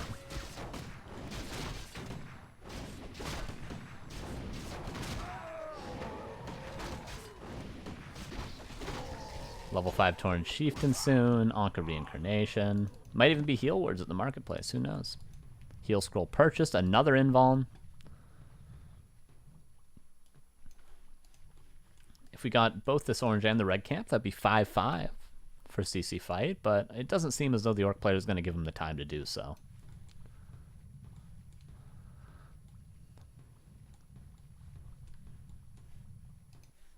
Red camp. I see when you're behind, I think it's good to do things like this. Take risks. Go for the red camp. He doesn't even have a town portal CC fight, but it's good to take risks when you know you need to. Because he needs to get back in the game, and taking the red camp can be a great way to get back in the game. Lots of experience, a really good item. So you gotta take risks when you're behind. So this is a good play. Even though he's gonna get creep jacked, it's still a good idea. But just look how big the Orc army is. A nice stomp. Level 5 Torn Chieftain. Not a breaker in sight. Not a breaker in sight.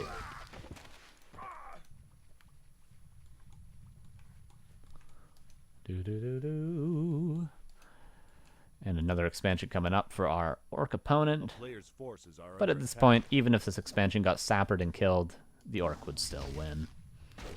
Another rifle falling. This is a very instructive replay. Very instructive, because I think this is a strategy that a lot of people lose to when the Orc goes for that early Zeppelin drop.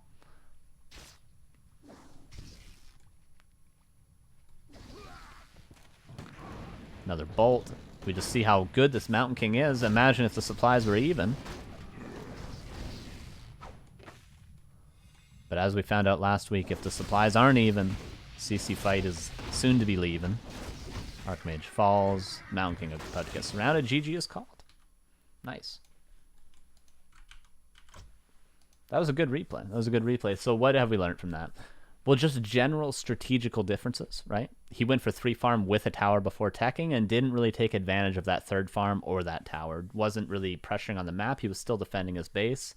So I'd recommend to go 2 farm if you're going to go for that Rifle Caster build. I'd also recommend if you're going to go 3 farm with an Arcane Tower before teching to try to get level 3 Archmage early, get 2 Arcane Sanctums, and then pressure like you were. You know, the pressure was very good. It was just the wrong follow-up. When we get Zeppelin dropped, probably already have a Lumber Mill ready in all cases. Tower up, get that Workshop like you did, deal with the Zeppelin, and then realize that your opponent's probably expanding. How do we deal with the expansion? Well, we can pressure their Expo, try to break the towers, while counter-expanding ourselves, while transitioning into a strong army with breakers. Right, so there's a lot of things in that replay that we can learn from. That was a really good submission, so thank you. Thank you for that. That's 3 down. That's 3 down. Any questions so far about the replays? Our next replay is our... it might be our highest ranked game. Maybe our 2nd highest ranked game. We have 2 games that are verging on 2,000 MMR. 2 replay submissions. So this is an elf player named Qeenon. Qeenon is his name. He's an elf player, and he's going to be playing against Grave, who's an undead player that you guys might know. And this is about 1950 MMR, maybe 2000, so it's like high diamond, verging on masters. How high was the last one? 1800s? It might be like 17, 1800. I don't know because they didn't have ranks. Hey Eugene, how you doing? It's she. Okay, she. Try to Qeenon. She. If you're in chat, you can tell me if you should call you she or he. But either way, an elf player is what we're going to be watching. This will be our 4th replay. So we'll see. We'll see. This is going to be on Concealed Hill. Night Elf against Undead. Grave is an undead player. Let's check it out. It's a ladder game, so we got to do Fog of War off.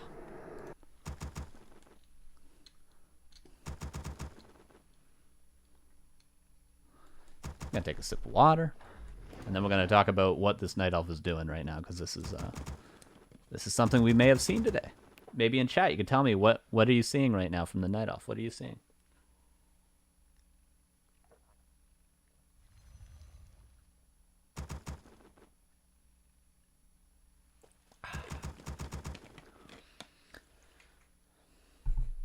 Very important to not talk for 3 hours straight without ever having water. That's how you lose your voice, and I'm not losing my voice today.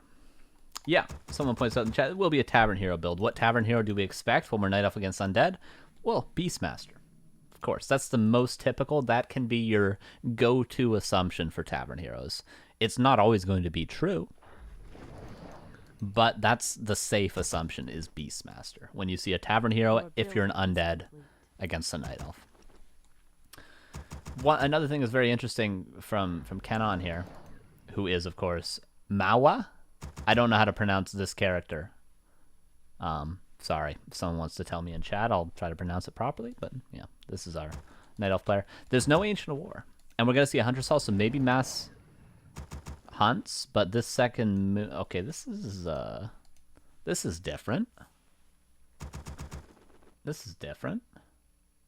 Masha. Oh, sorry, you got. Can somebody untime out him? He was posting Russian character. SH, so Masha. Masha. Thank you. Sorry you got timed out for posting a Russian character. It's Autobot. All right. So we're going to see a Hunter's Hall, 2 Moonwells, no Ancient War yet. This is very, very weird. Our opponent seems to have gone for a Ghoul Opener, Crypt, Altar, then Ziggurat. So standard stuff from Grave here. And I still don't know... Okay, the cool thing about this map with Tavern Hero builds is the Tavern is right here. So we see this Wisp going here. Not only can this scout, but it can also pick up a Tavern Hero, which is why on Concealed Hill we typically see like an alchemist, and then just pressuring the Death Knights creeping, which is a very unique thing on Concealed Hill. I think it's very cool. So chances are we're going to see a Tavern Hero. Maybe Alchemist is most typical here. And then pressure on the Death Knights creeping. Your building is complete. So we'll see. And okay, building wisps. Lots of wisps. All right. Dark Ranger. All right, Life Drain? Life Drain? Life Drain Rush? It is Life Drain. All right, let's go. Last hit, maybe. A nice attempt, but we didn't get it. All right, Skeletons. We see how good this pressure can be with an early Tavern Hero. And although we're seeing a wacky follow-up from Masha, although we're seeing a wacky follow-up, you could do this into, with an Alchemist, into 2 Ancient War Huntresses. You could do this into a lot of things, but it looks as though we're just going to see, like, mass Ancient Wars. Or something. And as the Undead, so this is important. Okay, so, the replay submitter is cheesing, right? The replay submitter is cheesing, but we can look at this from the Undead's perspective. What information do we have as the Undead? The Acolyte has seen this build. No Ancient War in sight. We scouted this, so we should be scouting this, because what are we expecting? Probably Ancient War Mass Huntresses, or a fast expansion, because we see no Ancient War in the base. So we should be scouting for this expansion. We should be scouting for another Ancient War. When we don't see any Ancient Wars anywhere, we should be expecting some sort of hidden Ancient Protectors. So hidden Ancient Protectors here, hidden Ancient Protectors here, and hidden Ancient Protectors here. So we need to scout these positions to be ready for everything, and our Acolyte needs to scout like this position and this position. That's what we need to do if we're in the Undead shoes. But if we're in the Night Elf, we're happy. He hasn't found our Wisps yet. We're probably going to build a bunch of Ancient Wars in his base, or a bunch of Ancient Protectors. The Huntress Hall signifies Ancient Protectors. But yeah, defending this really comes down to just scouting very well and being aware when you're against a wacky strategy. You can't know everything. I've never seen this build, and it is going to be Ancient Protectors. I've never seen this in my life, right? But you can still try to formulate a reaction on the fly. Something weird is going on. Okay, I need to scout 5 times more than I otherwise would. Nice attempt from Grave to try to surround.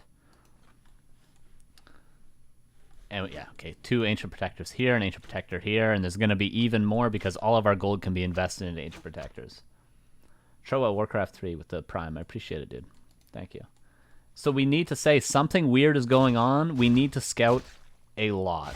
Nice surround, but Life Drain is pretty good. But this will be a Town Portal. But at the moment, these Ancient Protectors are going to get up. This one's gotten up, but it's soon to be killed, but... And these can just be for repairing 3 more Ancient Protectors going up, and not a scout in sight. You could send a ghoul here, you could send a ghoul here, but we're not going to find it. Oh, Graves in chat, how's it going, man?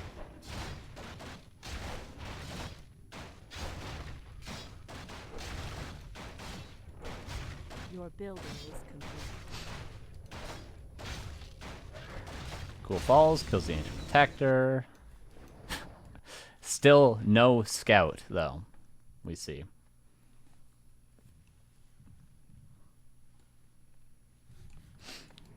What can we do if we don't scout it? Well, there's still a chance for us. We just essentially, at that point, we need meat wagons. Okay, now it's being scouted.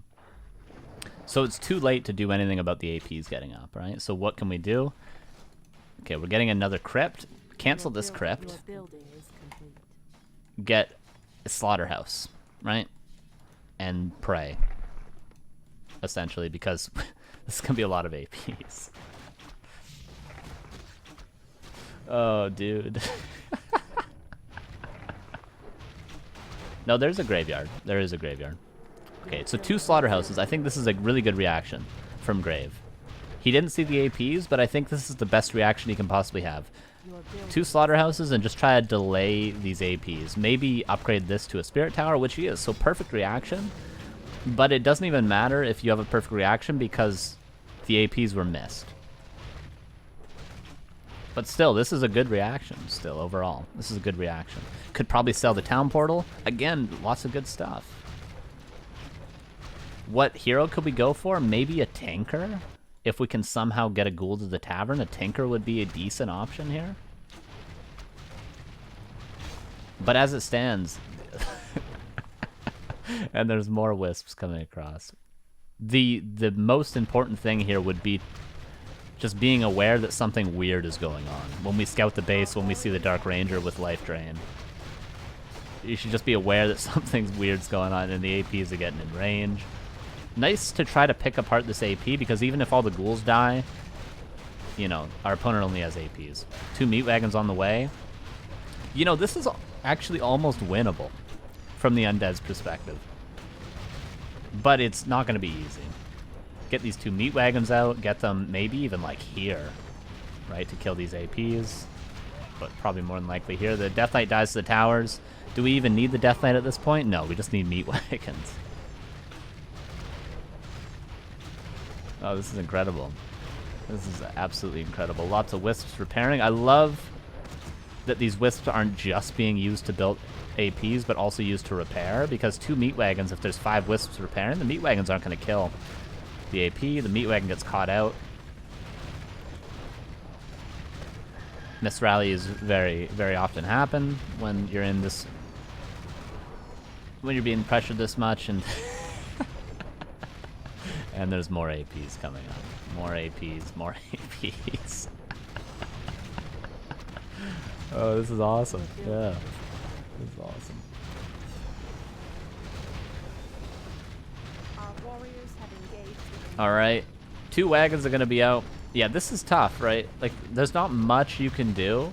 Like, maybe if you're 120 or happy, if these APs get up, you're probably going to hold either way because you're, like, insanely good. But if you're not 120 or happy, if you're not the 2 greatest undeads of all time, chances are when there's 9 APs already up and you haven't scouted them, you're just going to lose.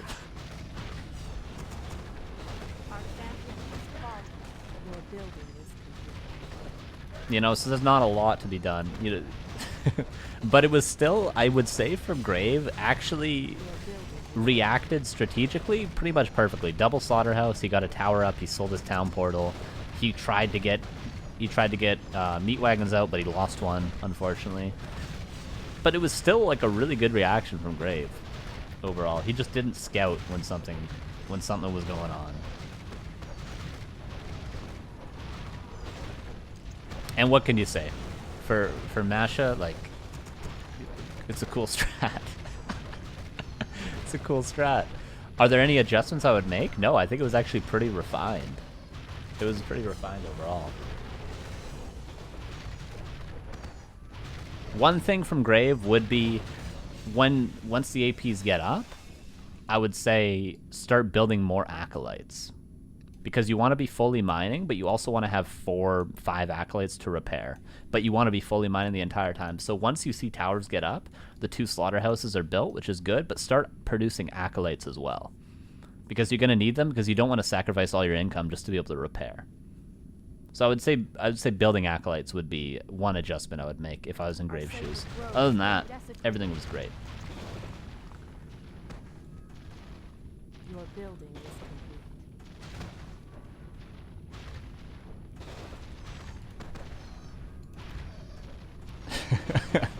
Our safety A lot of the APs have been killed. We see how well he's defending this despite not scouting it, but everything's about to fall. Your building is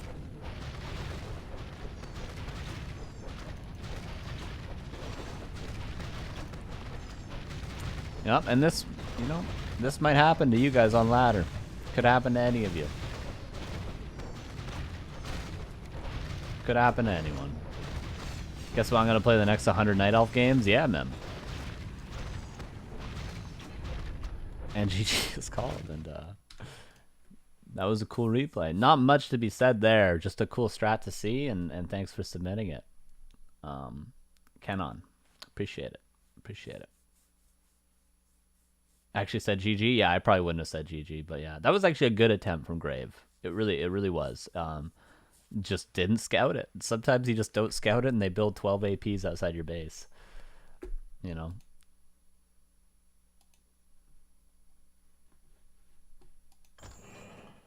All right, pretty cool. Pretty cool. That's cool. I'm glad we saw one replay like that today. That's awesome. Because most people are sending very serious replays, but every once in a while we did get the Necro Wagon build. from Quitter, which was cool.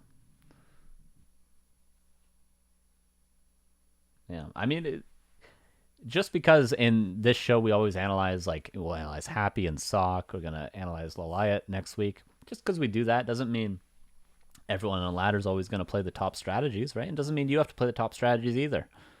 It's cool to see some refined, weird cheese builds that, everyone can pull off. It's cool to see. It's cool to see. So there's lots of options. You don't just have to do 2 farm tech, 46 supply, 8.5 minute rifle caster push against your opponent's expansion, because your opponent might just hide 8 guard towers in the trees, which you should be ready for. Lynn's not going to hide 8 guard towers in the trees, but many people will, and it happens to me all the time. And those people were like, they're close to masters. They might even be master. They're definitely high diamond. So that stuff happens all the way. Happens all the way up to the top of the ladder. Cool. So that was cool. All right. Thank you for that submission. And here is replay 5. Not sure how to pronounce this guy's name either. He's a human player, and he is 1200 MMR, so that's about silver, maybe high silver. So this will be a 1200 MMR game. His name is Sylv UI B52. I can only imagine that you're a fan of the band the B52s, which I respect. But I'll just be calling him Sylv. He's a human player, and he's going to be up against an orc player on Northern Isles. Yet another human against orc on Northern Isles. So we'll see what we can learn from this that we can learn from the other one. Here we go. Yes, thank you for that submission, says Grave. Hey, man, it's on War 3 info as well. Anyone can find that replay. All right. So here is our human champion, Sylv. In the top right, so far so good. And in the bottom left, we're going to see our orc opponent. 1200 MMR, so decent understanding of the game. Maybe worse mechanics, worse macro expecting to see than the previous matches. But we'll see what we can learn. We'll see what these guys do right and maybe what they do wrong. They record Love Shack within 2 miles of my house. That's pretty cool, man.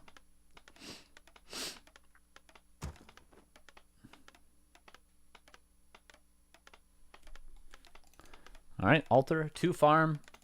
Again, the altar is by the Tuskar camp, so I'm expecting to see, just if I'm analyzing this from the perspective of this, these guys are striving to play at the top level, then I would expect to see a 3rd farm and a tower and a Tuskar camp creep.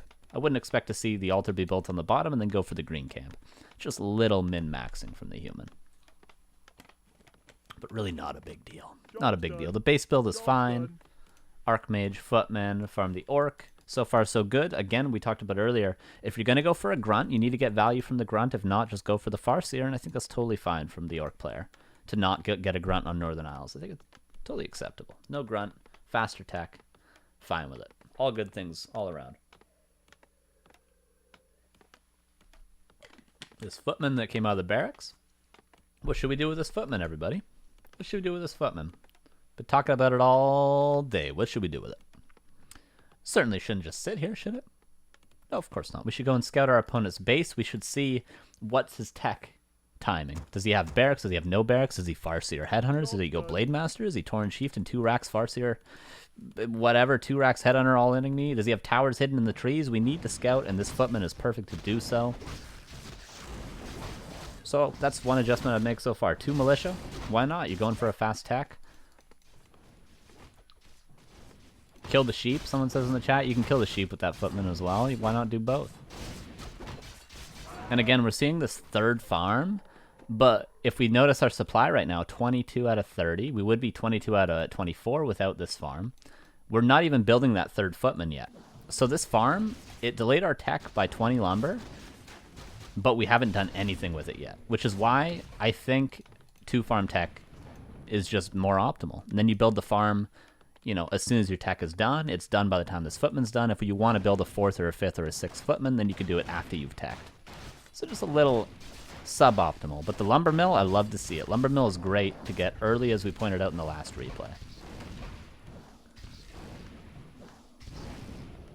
20 experience gained. Very nice. We want to keep our Archmage healthy. It's alright if we take a little bit of damage on our Footman, as long as we're trading it for damage on his Farseer. But ideally, we'd love to keep our Archmage as healthy as possible. Give him apples every day. We can't build there. Oh, that's unfortunate. But again, mistakes like that happen, and it's alright. It's not as though we thought, oh, I should block 3 of my peasants in here so they can't return their lumber. It's just a mistake, which is not something we need to necessarily dig too deep into.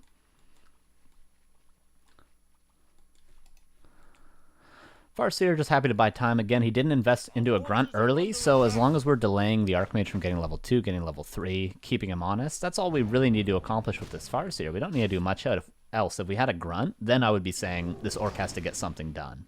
But as it stands, look at the tech. Look at the tech. About 20, 25 seconds earlier. Arcane Vault, Blacksmith, Lumbermill, Arcane Tower. All good things from the human.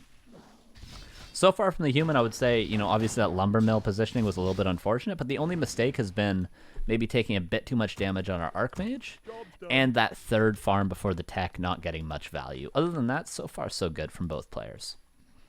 So far so good from both players. Upgrade complete.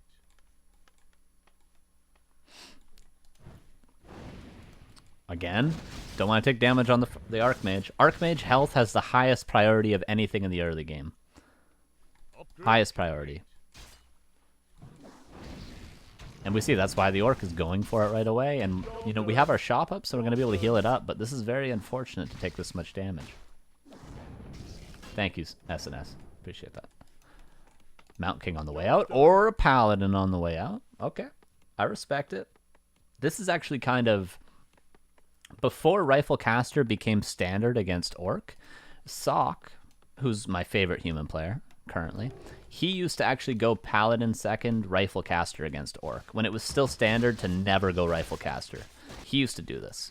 So, you know, it's maybe not the best strat, not the best second hero, but I still respect it for that reason. Our Orc opponent, Torn Chieftain coming across the map. Of course you want to creep this Torn Chieftain to level 3. You want to harass with just the Farseer, you want to creep this Torn Chieftain. But now that we know that the Orc is pressuring us, what's the proper reaction? Our Paladin just came out. This Orc is pressuring us. His Torn Chieftain's not creeping right now. So we're happy his Torn Chieftain's not creeping because it's not going to get level 3 and then our Riflecaster is going to be even stronger. So what's the proper reaction here? We need to get back. Our Paladin just came out. Our Archmage is a little bit low, so we can heal it with that Paladin. But we should call Militia. We should get in a nice positioning where we can't get everything stomped. Call Militia and try to get the Orc out of here. Because if he backs, if we go back to the replay, if he backs, where's he going to go creep? He can try to steal this from us maybe. He can try to steal this. But as long as we have good scouting when he does back off, you know, we can happily pressure him off those creep camps, and he's stuck on level 1 Torn Chieftain with 0 experience. So we should back off right now, heal our Archmage, call Militia. We can notice he has totally fine lumber, Sylv. So he can call Militia, and he's not going to miss out on anything. Stomp. That'll happen. A nice stomp. We're going to lose only 1 footman for it. We can actually... Oh, we're going to save both. Nicely done. Again, call all these Militia. But our opponent is not going to respect it. But I think this is one thing that lower level players don't do enough. They don't use the Militia. If you look at old replays of like TH, Infi, Sky, Yumiko, they used to just call Militia for anything. Absolutely anything. That footman, you don't got to kill it. You don't got to kill it there. They used to just call Militia for anything. So you're fighting over this creep camp, call 8 Militia. And that's something that players don't do enough, I feel like. It's just call Militia. Called the boys, yeah. Called the boys. Nice Holy Lights so far, but again, this is just not a winning fight. We need Militia. This is not a fight we can win. With even just 4 or 5 Militia, this would be an easy fight to win. Oh, we're going to get a grunt, though. Oh, stomp. A good stomp again.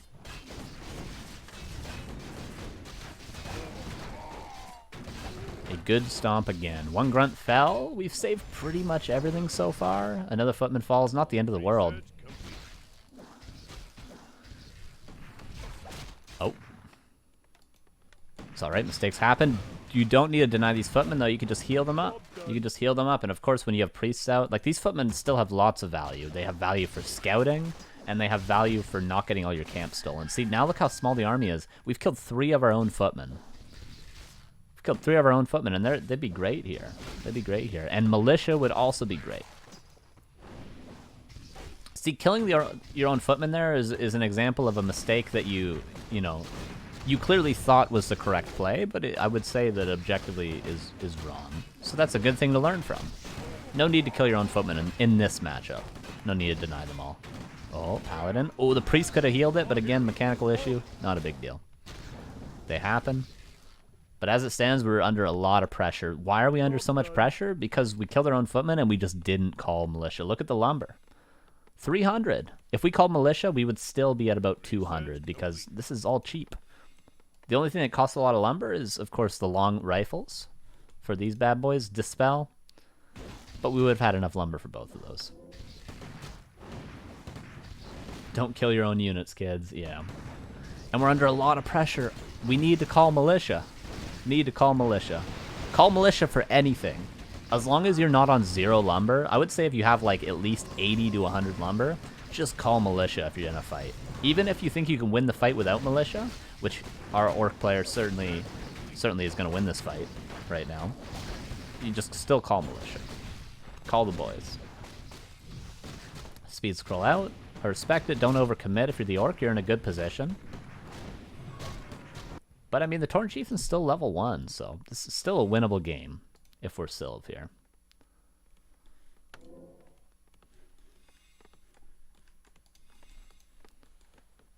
Just chilling. Good macro, though. Good macro so far. Continue to build units. We haven't really been able to do much, and we've been under a lot of pressure. So the fact that we're doing everything we can in the way of macro, our gold and our lumber, pretty good. We got a lot of lumber, but the gold is always being spent, and our army is managing to keep up with the orcs despite us losing more units than the orcs. So far, so good. And we're just now able to get out of our base. I would say instead of pressuring, you need to try to get level 3 Paladin.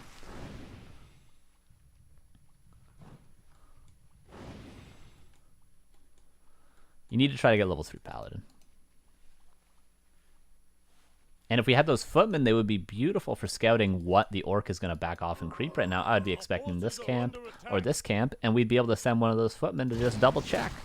Double check, and in the meantime, we have enough space by that scout, because the scout has seen that his army isn't going to creep jack us, to take this. But as it stands, right now, this is a risk, because we don't know where the orc is.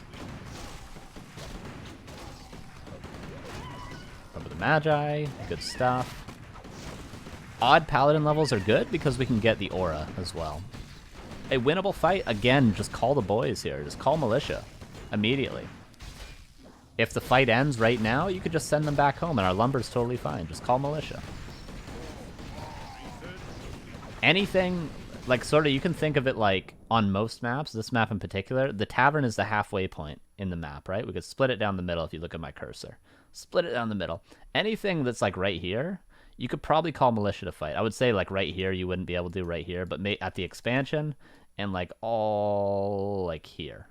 You can call militia, and they're still going to get some value. They might only be there for 5 seconds, but 5 seconds of militia attacking is like you have 8 footmen that get 3 attacks in each. That's great. That's great. It's totally worth it because you lose nothing because you have 1,000 lumber. It'd be great. A heal scroll would be beautiful to purchase here. It's still available. No one has a heal scroll yet. So that'd be great to purchase.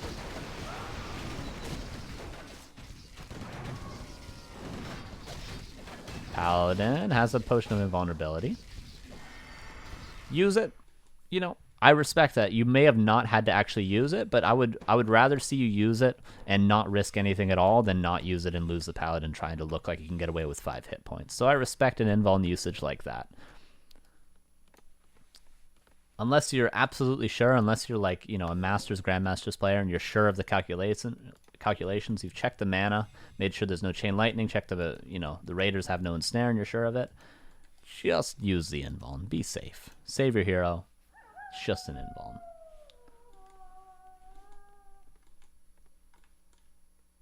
Yeah, of course, just be safe. It's good. I think that's awesome. There was no chain lightning, but you didn't have time to check the mana, so just use the invuln. It's perfect. It's perfect. And that's something that people don't do enough. People, we were talking about this a little bit last week. People are so often concerned about looking cool. Like, look, my paladin got away with 5 health and I didn't use the invuln I had. You know?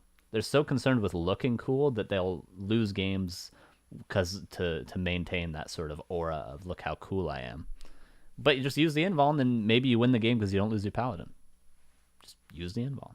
You don't need to look cool. You know what looks cool? 100% win rate on ladder. That looks cool. You know what looks cool? Going from silver to diamond because you don't lose your paladin. That looks cool. Not, saving your paladin on 5 health with an invuln in the inventory. Yeah. QTS Pubes 420. Appreciate it. He says, nice content, Carson, with the 5 months tier 1. I appreciate that. Quite the name. Quite the name.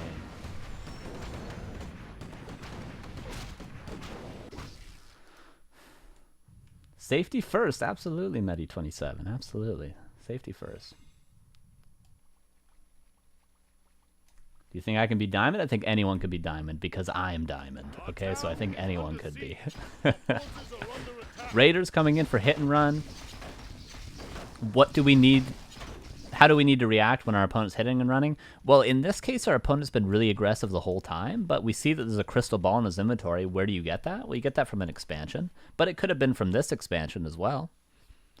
So we need to expect that there may be an expansion. So we need to probably send a scout there. In this case, we have no footmen left over, so we can maybe call a militia and send it down there. What else do we need to do? Well, we've got a lumber mill, so we need to tower up, maybe get masonry, and we just need to be wary of hit and run and expansions behind it. So we need to always have a town portal as well. Tier 3 tech is a cool little adjustment. Sure. Tier 3 is fine. You can get, upgrades on your rifles, maybe inner fire. Again, rifles aren't the ideal answer, but the Tauren Chieftain isn't really high level yet. So rifles still have some value. Oh, TC. Really nice stomp so far from the Orc. If the stomps weren't so good, we'd maybe be winning these fights a little bit more often. But, the shamans are out of position, though. We get 2 shamans. We micro our casters out. It's really good. This has been a good fight so far. We got a big invuln. This is nice. Got to be wary of that next stomp. The blizzard is good, too. The casters are coming around the outside. Paladin. Lots of mana. But, yeah. Safely saving the Archmage again. Safety first. Save the Archmage. There's one more stomp we have to be ready for. Paladin level 3. Level 2 Holy Light now. Actually, level 2 Devotion Aura. Debatable, but that's alright.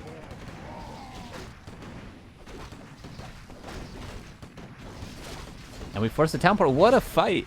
What a fight. That was nice. That was very nicely done. That was not a fight we had any business winning, but we really see the downside of not having level 3 Tauren Chieftain, which is also the downside of all this aggression from the Orc over and over again. So you won that fight. That was a good fight. That was well microed. You saved the casters. You focused the shamans. You always had a Holy Light ready to save your heroes. The casters were microed back here, but then you still were cognizant enough to bring them back into the fight, and you forced the town portal. Good fight. A really good fight. What do we do now? Well, we still need to be wary that our opponent may have an expansion. And we also need to be maybe getting ready to transition into something. Of course, the tier 3. So what could we transition into? Maybe a couple Griffin Aviaries. Right? Why not? Why not? Maybe some Frag Shard Mortar teams if we want to stick with the sort of Rifle Caster trend. But we still need to be wary. Our opponent, of course, in this case, doesn't have an expansion, but he definitely could. He definitely could. Of course, we could have checked his items too, and I would have been like, he 100% has an expansion because I would have seen this crystal ball. You get that from you can get it from other camps too, but the expansion is a big one. Okay, expect to see a heal scroll now. Would love to see Paladin level 4 because we invested in that Aura level 2 already. There's a nice heal scroll and a very winnable game. We have a 9 supply advantage. Would it be winnable if our opponent had an expansion mining this whole time? Probably not, but as it stands, we can definitely win this game.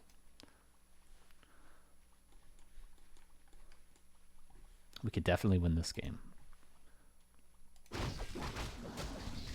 It's going to be hard without a Mountain King, but we have a Blizzard. We have good level 2 Aura, so there's a good chance. There's a good chance. Nice staff, I like.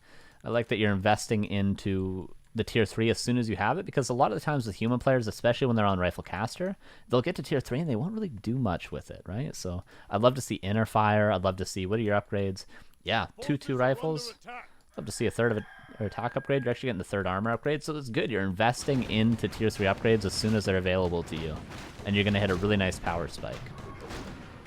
A very winnable game, but there's still always the chance of this Torn Chieftain just killing everything because we have no breakers. There's still a big opportunity for that. Ooh, this is probably a town portal here. Probably a town portal. Ooh, probably a town portal. Oh, there it is. Are we going to lose anything else? We lost 2 casters. Ooh, okay. Nice TP. Could have been a little bit earlier, but that's totally fine. I think we might be stuck. Are these rifles all stuck? They may be. In which case, what do we kill? Do we kill the tower or the farm? I would probably kill the tower in this case because we've just broken upkeep and we don't have another farm to continue to build units. So we'll just kill this tower, rebuild it later.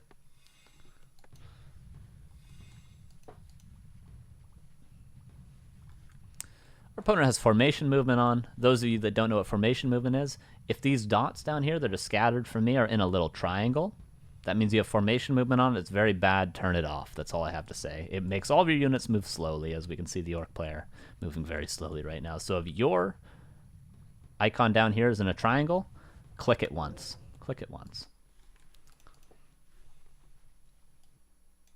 Militia being called, going for an expansion. I like the expansion here because you're expecting your opponent to have an expansion already. You're anticipating it, and that's a good reaction, is to get an expansion up yourself. When there's an expansion from the orc this late, counter expansion is a very good way to deal with it as the human. But formation looks cool, you know. So does 100% win rate, remember. Remember that. Okay, we're going to get a cancel here, but we're probably going to take a decent amount of damage in the way of 5 peasants being lost. But we could actually move them up here. If it was nighttime, the orc, there's no way the orc would see them. But as it stands, the orc is going to see them. But 5 peasants for an expansion cancel, probably worth it. Probably worth it. But expanding well and low upkeep, yeah, debatable, right? Debatable. You know, expand then break upkeep once the expansion's up. That's probably a better order of operations for that. But, you know, still just generally overall, if your orc opponent is expanding late in the game at 17 minutes, you can expand. Maybe you're going to be above upkeep, maybe you're not, but either way, it's still a good idea. 51 supplies, of course, not great, but that's all right.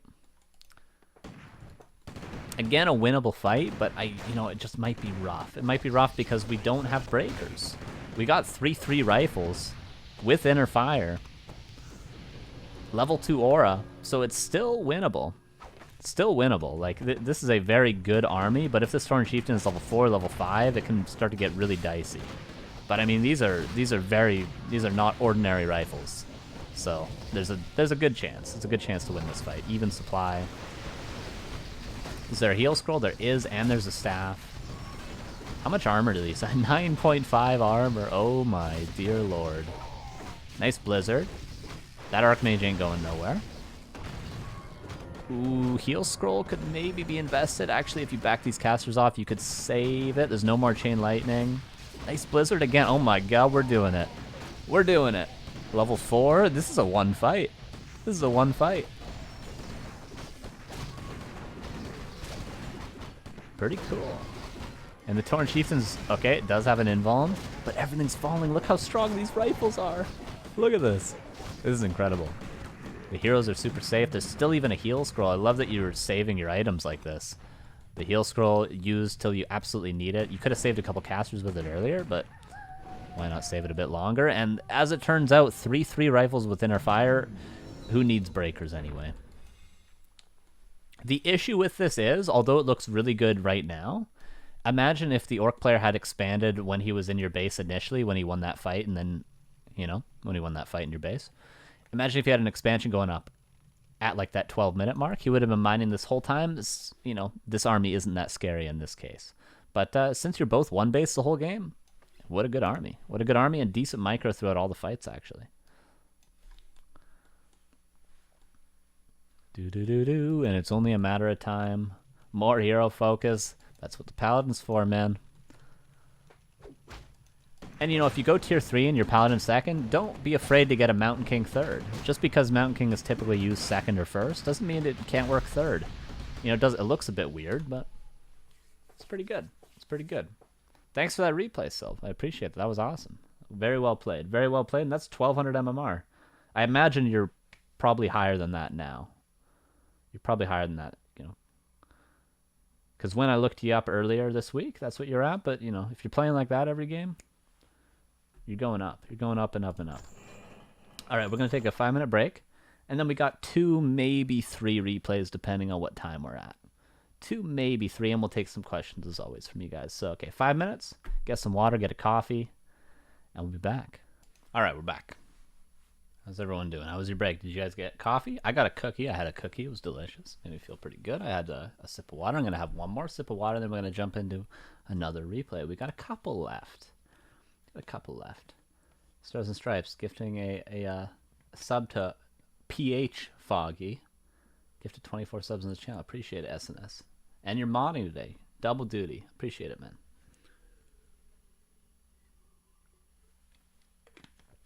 All right. Gonna have a sip of water.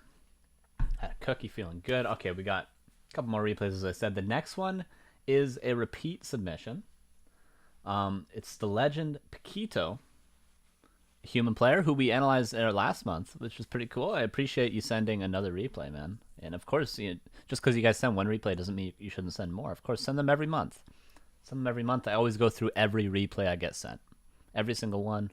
And if I get too many, you know, if they're too long, generally if they're too long, sometimes I cut them out, because if everyone sends a half an hour long game, I can't always analyze all of them. But I mean, if you're sending good replays that aren't too long and stuff, chances are they'll be included. But, you know, don't be afraid to send them in. And any replays I miss, I'll try to do next month, of course. So okay, so this is going to be our good friend pakiTo, a friend of the stream at this point. I'm forgetting where he's from. Does anyone in chat know? I remember we were talking about it last stream. Is he South American? I can't remember. But he's a human player. This will be a human mirror. They're around 1300 MMR. Gold. So we'll see. Human mirror is a matchup that most people don't like, but I really love human mirror. I really like it. Can we get some analysis from the Asian ladder? We did do one replay from, I believe, a Chinese player that submitted one, but we're actually doing some analysis next week if you tune in for Loliet, or Loliet. I'll have to get used to calling him Loliet so people don't yell at me.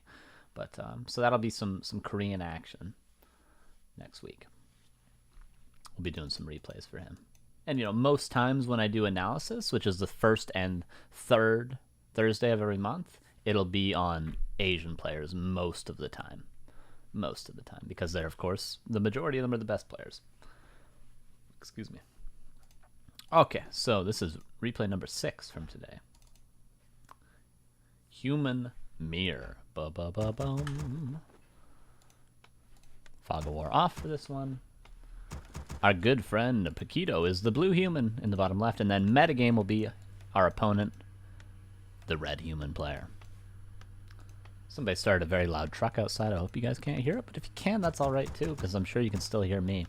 So human mirror on Concealed Hill. Very typically, does this come down to creep routes on this map? Very typically. Of course, level 3 Archmage is going to be very, very important in human mirror. Whoever is the aggressor is going to typically have the advantage, because typically you get level 3 Archmage, you go into the base, you try to kill peasants. When you hit tier 2, you try to get an early expansion up. What can't you do if you don't have peasants? Well, you can't expand because you don't have extra peasants. So aggression is generally the name of the game in human mirror, as is very clean level 3 creep routes. What do we typically see? You'll creep this, you'll immediately run up here and creep this, then you'll come over here and creep this. In the meantime, you'll creep this with militia, and I believe that's level 3. Correct me if I'm wrong. I'm pretty sure that's the optimal level 3 creep route in human mirror. Creeping this with just militia alone, and then you're over here, you run into your opponent's base.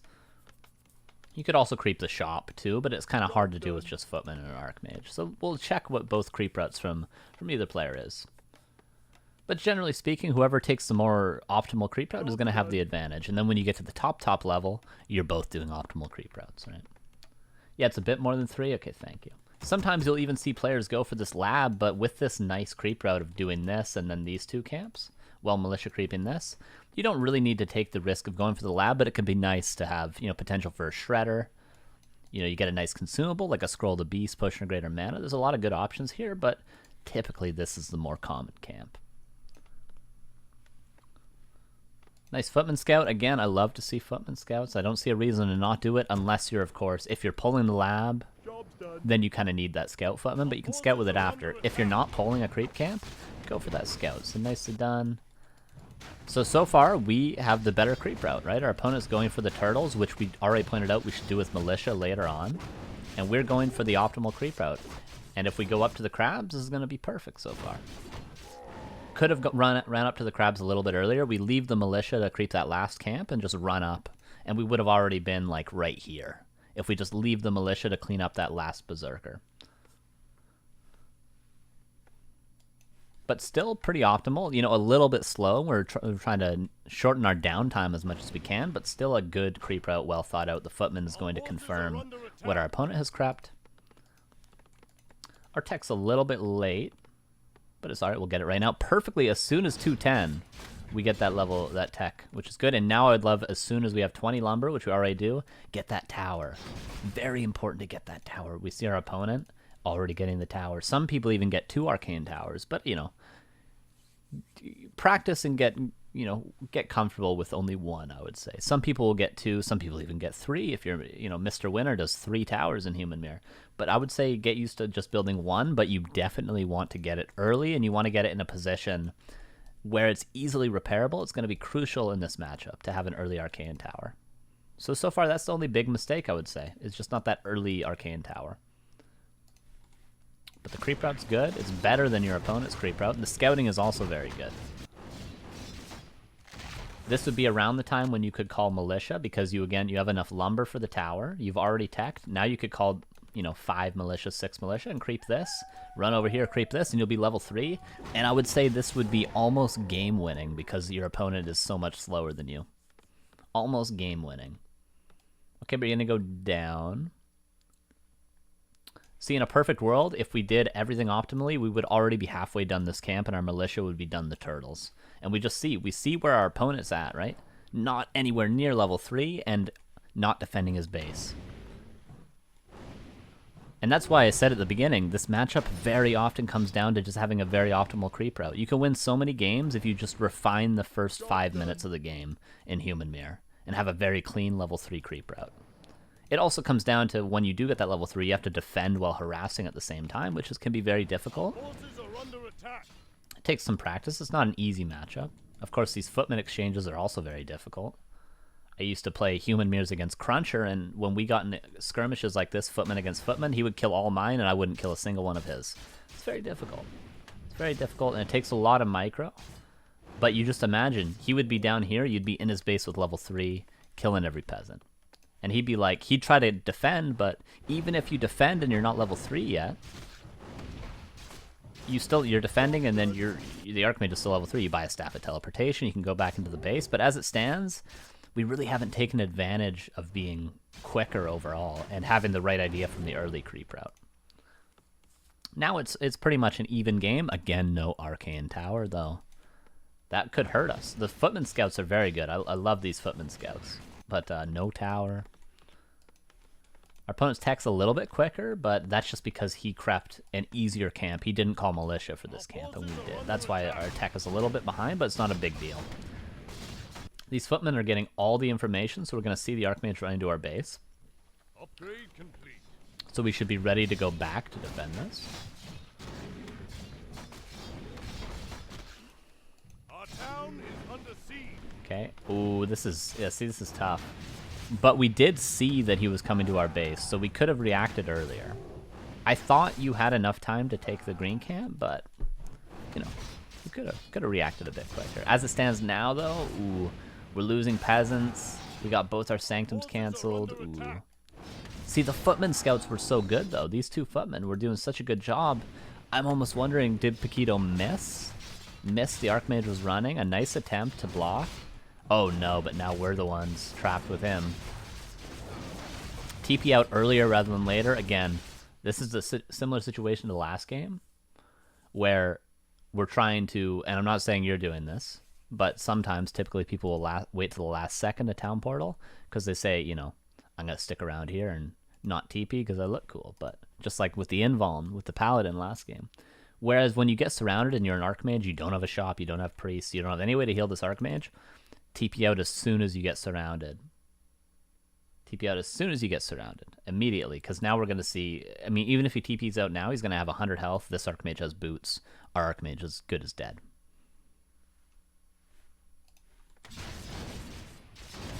Ooh, yep. Our Archmage might as well be dead now, right? Where are we going to TP? It doesn't matter. If we TP in the base, we're probably going to lose our Archmage. If we TP outside the base, probably going to lose our Archmage. Our opponent is giving us some respect. But again, in the back of this, the Arcane Sanctums are up.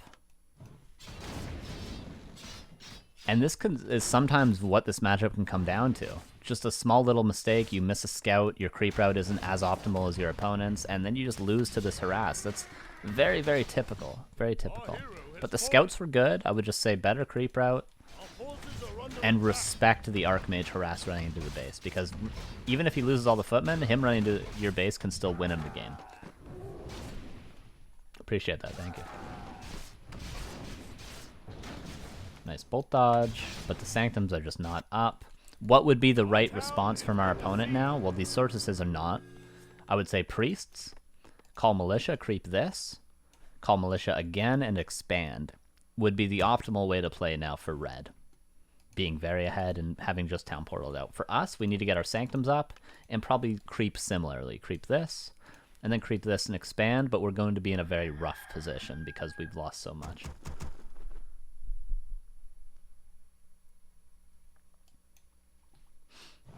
Our opponent is going for the expansion a little bit earlier. Totally fine as well. Totally fine as well.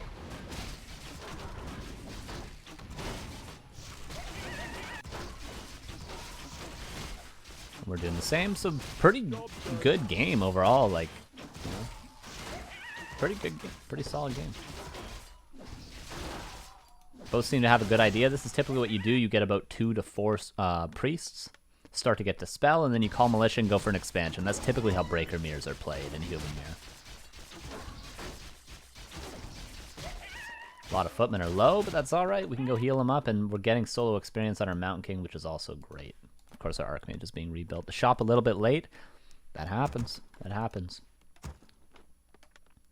Breakers are on the way out, and yeah, it's rough because we're down in the caster numbers. Our footmen are all low. Our Archmage died earlier,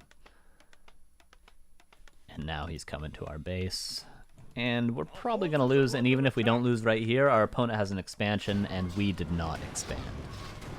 Clap City. How many peasants on the gold mine? This is 5. And this is 5. And this is more than 5. But yeah, everything's sort of dying. The Sorceresses aren't actually too bad because he knew that your Arcane Sanctums are so late, but he could have, you know, metagame here could have pretty much built anything after that initial harass. After canceling the 2 Sanctums, killing a bunch of peasants, delaying the Sanctums even more, and then killing the Archmage, and forcing a town portal, really not much we can do. But Human Mirror is tricky like that. Human Mirror is very tricky like that. And GG is called. Thanks for the submission, though. Thanks for the submission. So what you could do, I'd really think about optimizing your creep routes on every map in Human Mirror. Very important and will win you games. Just having a perfectly optimized level 3 route on every map in Human Mirror. So, so important. 2, the scouting was good, but you didn't react properly to the scouting. You need to respect that hit and run. And 3, in order to respect that hit and run, you need to get an early Arcane Tower. If you do all 3 of those things, you're probably winning that game. You'll have level 3 Archmage, you'll be in his base earlier, you'll have an Arcane Tower, and you know you'll be able to preempt his push into your base and defend that. But overall, pretty good. Pretty good. I don't know why you expand in this situation as red. You almost finish your opponent, just regen and come with 4 to 6 breakers. Well, by the time you run across the map, I mean, it's really a question of just overall strategy, right? Do you want to just, you get in a really good position, do you want to get further ahead, or do you want to try to kill them? The old sort of saying that people would say in StarCraft, when you're ahead, get further ahead. How do you get further ahead? You expand, you try to out creep and bully your opponent off creep camps. You don't typically just push into their base and try to win the game right there. That's actually generally how you throw games. But in this case, I do think he probably could have done that in this specific case. But overall, in the majority of games, the safest way to play it is to either expand or to steal all the creeps around your opponent's base so they have nothing left to creep. Those are the two ways you can get further ahead. Whereas pushing his base, you know, maybe we lose our hero, maybe we don't have a town portal, we lose a bunch of units because they call militia, they have earlier reinforcements, they have a shop, they have a tower maybe. Probably the only way we actually even it out is by pushing to his base and taking a bad fight. Most of the time. Alright, what time are we at? 3:15, cool. Let's do one more. Let's do one more replay. This replay might be the highest rank. I'm not sure if, of course, Grave and Qeenon from earlier are verging in on Masters. These players might also be. So this is someone in the chat. Human player, Hipposaurier, submitted this, and he's going to be up against an orc player, Fhra. Hipposaurier, not a player I've ever played, but Fhra is a player that I used to play a lot on ladder. He's an orc player. He plays a lot of Farseer headhunters. So I'm expecting to see the orc opponent go for Farseer headhunters, and it's going to be, you know, I would say it's a suboptimal strategy against human overall, but it's still very difficult for the human to deal with it. So if that is what the orc player is going to do, we'll talk about how we normally deal with that. Yeah, but this is about a 1900 MMR high diamond, I would say, game. Probably high diamond. Is that right? Is that right, Hipposaurier? Like 1900, 1950, around there, right? Yeah, and this will be the last replay. This will be the last replay. And as always, if your replay didn't get watched today, it was probably submitted too late because I give the people that submit them first, obviously, priority, or it's too long or something. But generally speaking, if I didn't watch your replay today, I'll watch it next month. It'll be top of the queue next month, so don't fret. I do watch every replay I get sent, every single one. But this will be the last one for today. All right, let's go. Replay number 7. Are there observers? No, it is a ladder game. Fog of War off. So here is Hipposaurier, our human champion, in the blue. And in the bottom left, here is Fhra, the orc player.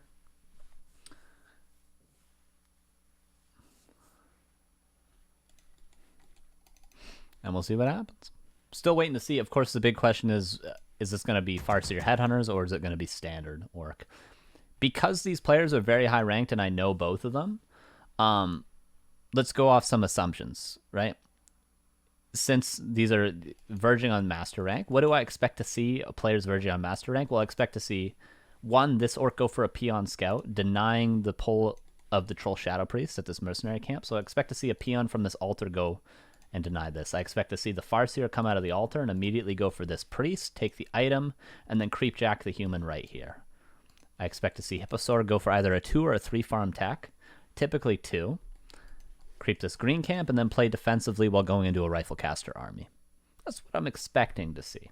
But we'll see. We'll see what happens.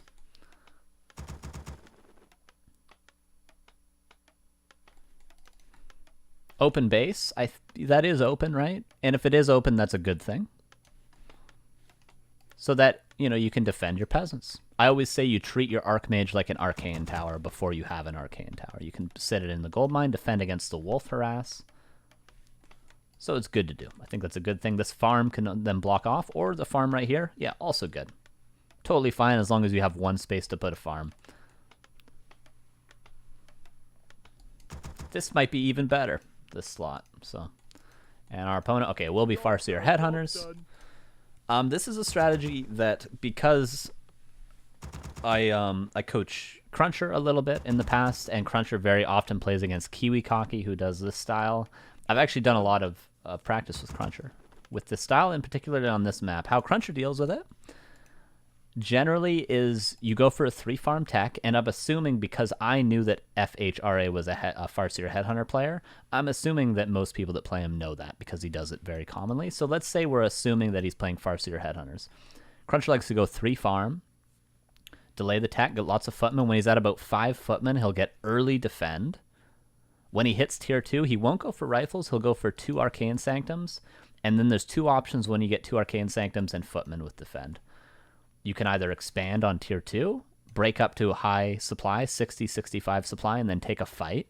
Because, of course, as we established earlier, the Farseer Headhunter player likes to go tier 3 very quickly. So if we get an expansion early, push up to 65, 70 supply, he's got maybe a couple of Taurens out, something like that. We can take a very good fight early.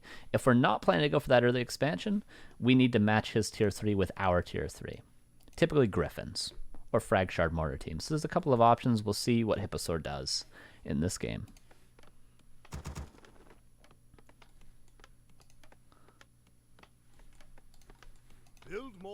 But yeah, you generally want to avoid fighting. We of course need to scout to confirm what our opponent is doing, but once we have, we want to avoid fighting the Farseer and the Headhunters until we have defend. So we're just going to chill.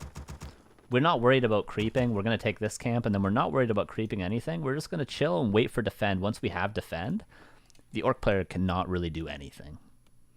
So we can bully him off camps. We can maybe take this away from him. We get our Mountain King out early. We can maybe take this. You know, we'll see if Fhra decides to go for a Tauren Chieftain or an Alchemist. If he does go for Alchemist, we probably won't be able to steal these camps away from him. But if he goes for Tauren Chieftain, we may very often be able to do it. The Footman definitely wants to get a Scout. So I like that you committed in here with the Footman to ensure the Scout, because even if it's not Farseer Headhunters, we want to see the tech timing. Did we see it? Did see. The War Mill saw the 2 burrows, so we know what's going on. So I'd like to see a 3rd farm, delay the tech a bit, more Footmen. But, you know, we're already sort of committed to the 2 farms, so that's all right. 2 farm would be better if our opponent was playing Standard. I would say 3 farm is better if our opponent's playing Farseer Headhunters, because you want earlier Footmen, more Footmen early. It's all right. I think there's room for debate of which strat is better against Farseer Headhunters. There's room to debate that. So either way is fine. Lumbermill early. This is what we were talking about earlier. This is very good against Orc. Just get the lumber. It's so cheap. Just get the Lumbermill early. As soon as the tech is done, get the tower up early. All really good stuff. All really good stuff. This is perfectly macroed. The tech was on time. The tower, the Lumbermill, very good. Very good stuff. Job's done. Now we know the Headhunters are out. Our Footman's being chased, but we're going to save it. Again, you don't want to take early skirmishes generally until you have defend.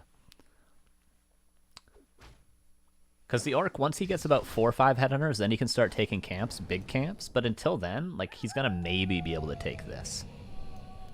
So we're happy to just chill, and that's what you're going to do. That's very good. And then look to see defend relatively early, and there it is. Good. So far, I'd say there's room for debate on whether or not some things are to be improved, but, you know, without those being debated, I would say perfect game so far. Job's done. Job's done. 3 Headhunters, and he goes for the shop. Greedy boy. Greedy, greedy boy. Nice deny. See, I probably would have messed this up here and assumed that he wouldn't take it until a little bit later. He'd be taking a smaller camp, but you were very cognizant and you were aware that with 3 Headhunters, he could indeed take this item, and he was going to, so that's a nice scout. But even if you weren't sure, you could have still sent a Footman over to scout, which you did with this guy earlier, so this is nice. Again, we're waiting for defend. We have defend, so now we can start to actually win these fights. That's good. Did we get claws? Oh, we got a ring. Oh, it was the creeps attacking that Headhunter. Don't go for the ogre, just go for the Headhunters. If you commit in for this ogre, this would be a mistake. Because if you commit in for this ogre, he's going to get it. So just go for the Headhunters here. Don't go for the ogre. And he gets it, and he gets the item, okay. Yeah, I would say just because heavy armor, he's got Headhunters, he's got the Farseer, he's got the Wolves, there's just a much better chance of him getting that last hit. I would say there's a Headhunter and Snare, just get the damage in. Almost accept the fact that he's probably going to get the Ogre Magi. And that's totally fine. Farseer Headhunters on this map is good for that reason. You can totally accept that he's just going to get it. It's not game losing if he gets it. It's very typical if he gets it. You didn't commit in for this because he has an invuln, which was nicely done by you.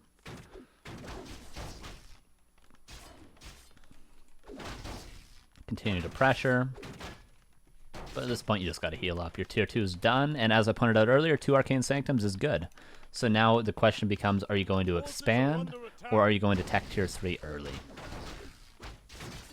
Another thing I'd like to see, as you get more Headhunters, nicely done, is you need to scout what he's going for, because there's a lot of options. He's, in this case, going for tier 3 Bloodlust with Headhunters, which is getting more and more common nowadays.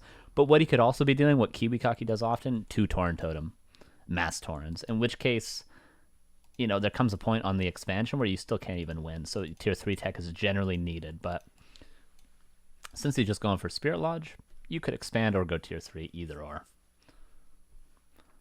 But yeah, just you need to scout here. Even Raiders is common. Or even, we've seen 2 Barracks Mass Demolishers with Burning Oil on this map from Kiwikaki himself. So there's a lot of options for the Orc. And we could confirm all that with this Footman. That may have been forgotten about by now, but even if not, could try to get a Footman out to scout. Very, very important to scout against these weird, wacky strategies. I would say most importantly against Night Elf and against Farseer Orc players. There's many strategies. Against Orc that goes Tauren Chieftain, not Farseer Headhunters, we could just be like, oh, he's going to expand.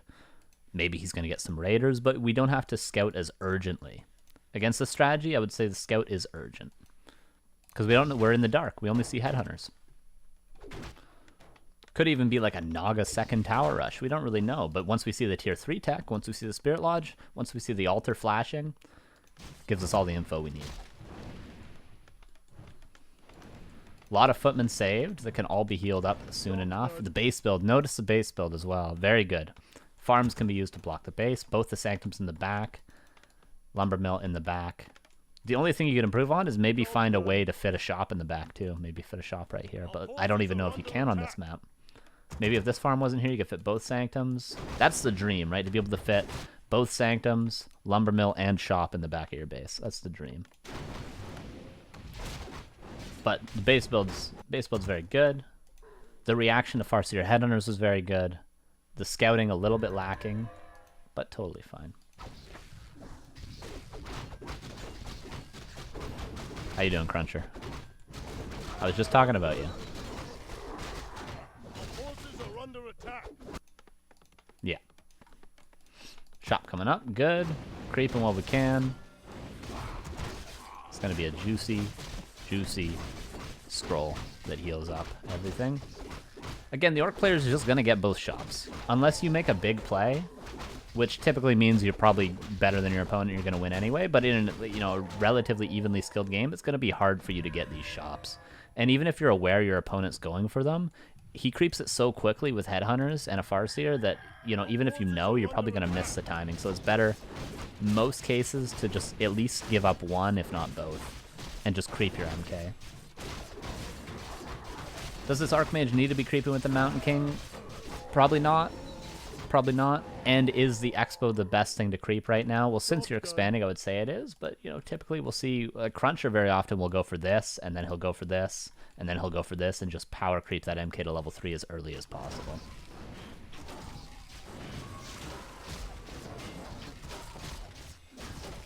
Is the Archmage level 3 necessary? I wouldn't say so, especially if you had confirmed the Shamans. Have you? No, you have not, in fact. Since if you would have confirmed the Shamans, then the Archmage definitely wouldn't have been useful. Double ring, a little bit unfortunate. Job's done. Our forces are under Okay, so we've chosen the double Sanctum expansion route, which means we really want to push up to 60 supply as early as possible, get this Mountain King level 3, and then take a fight very early. That's what we should be looking to do.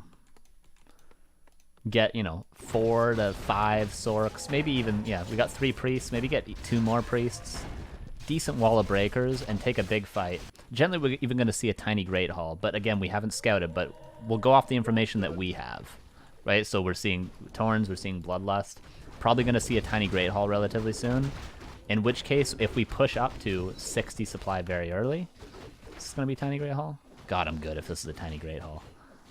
Then we want to push this expansion in a little bit, not right away. This would be a bad time to fight. We want to wait a little bit longer, maybe take one more creep camp, maybe even 2 creep camps, and then go. This would be not the best fight. First Torn came out, Bloodlust is about to finish. Job's done. You know, okay, he didn't buy a Tiny Great Hall yet, so this is very much a bad fight, I would say. Not a winnable fight for us. In a little bit, in about 2 minutes, I think it's going to be a great fight because we can break to high upkeep. We're getting a bunch of upgrades. Get up to 60 supply off breakers, get a couple more sorceresses. That'd be a great fight. As it stands right now, a very, very game-losing fight if we commit to this. But we're not, which is smart. Couple of creep camps left to take. This guy would be amazing to take. We might give up a red camp, but chances are we're going to get 1 red camp of our own. Right? We could even take this. Blizzard retrain. Again, debatable, right? Is it Aura level 2? It's Aura level 1. Maybe even Aura level 2 here would be decent. Maybe a Blizzard retrain would be decent. At home. No tier 3 tech, so this is a commitment to tier 2, so we're getting close to being able to fight. Is this a Tiny Great Hall now? Okay, it is. So imagine we're taking a fight in about 60 seconds is when we want to take a fight. We'd love to get a heal scroll, mana pot. Yeah, so that's pretty much our requirements. We could even retrain to Blizzard again. We got double heal scroll. And we're going to be 60 plus supply soon.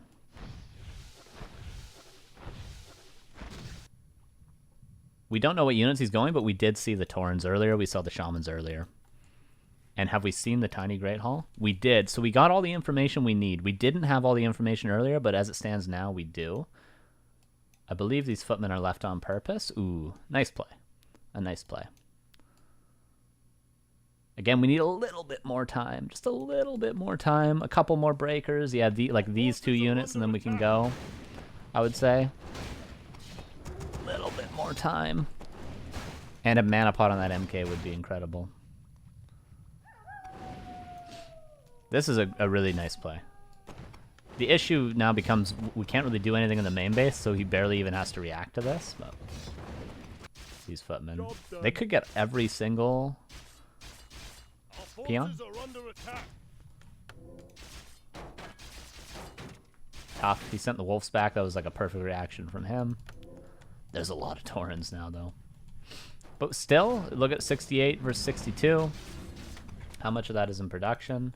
This Tauren. Probably a fight we could take. I feel like we should have more of a supply advantage. I feel like we should have more of a supply advantage. We got 2 breakers coming in. Okay, that's 1 footman.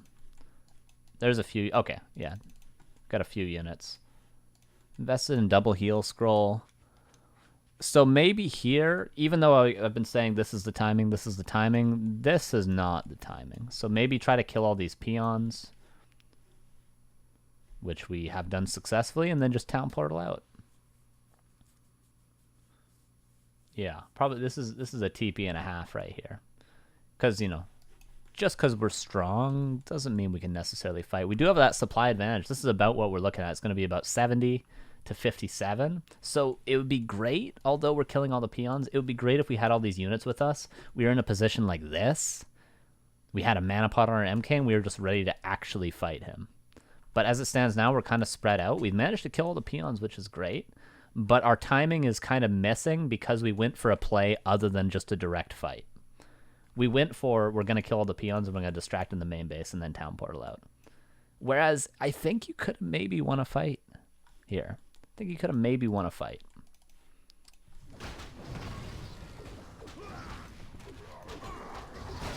Yeah, this is a TP and a half. Nicely canceling the shot. Maybe even going to bolt that peon before you TP out. Don't want to lose too much here though, because we still need this tier 2 army to win the game, right? Nicely killing. Okay, good stuff. We're going to lose a breaker for it though, maybe. Alright. Now we've regrouped with our army. Heal up, get a mana pot, and go again. Go again right now. Because you either have to go again now, or you have to tech to tier 3 right now. Those are your 2 options. Yeah, you could even retrain Blizzard, get a potion of mana, which you did. Okay, so I would say the perfect thing here is to retrain Blizzard and go right away. And if you're not going to go right away and retrain Blizzard, tech tier 3 right away and get 2 Griffin Aviaries. You have 2 options right now. 2 options. A little bit of downtime, but we're waiting for something. Were we waiting for something?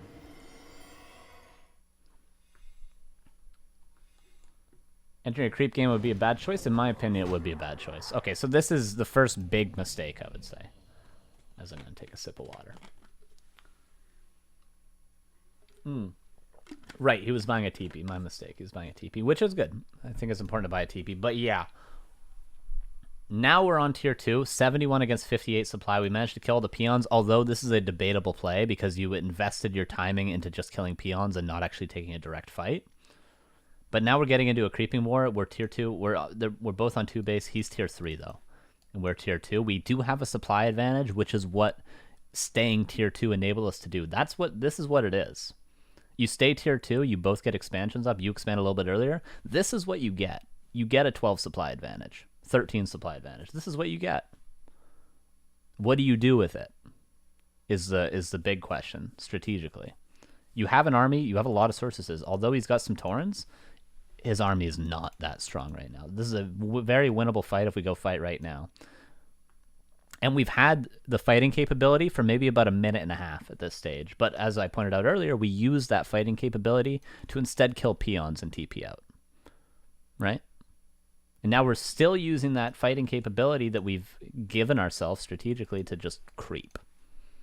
Right? So this is probably going to skew out of our hands if we don't go now, which we're not going now. So it's going to slowly, the tables are going to slowly start to turn into the Orcs' favor, I would say. Our forces are under attack.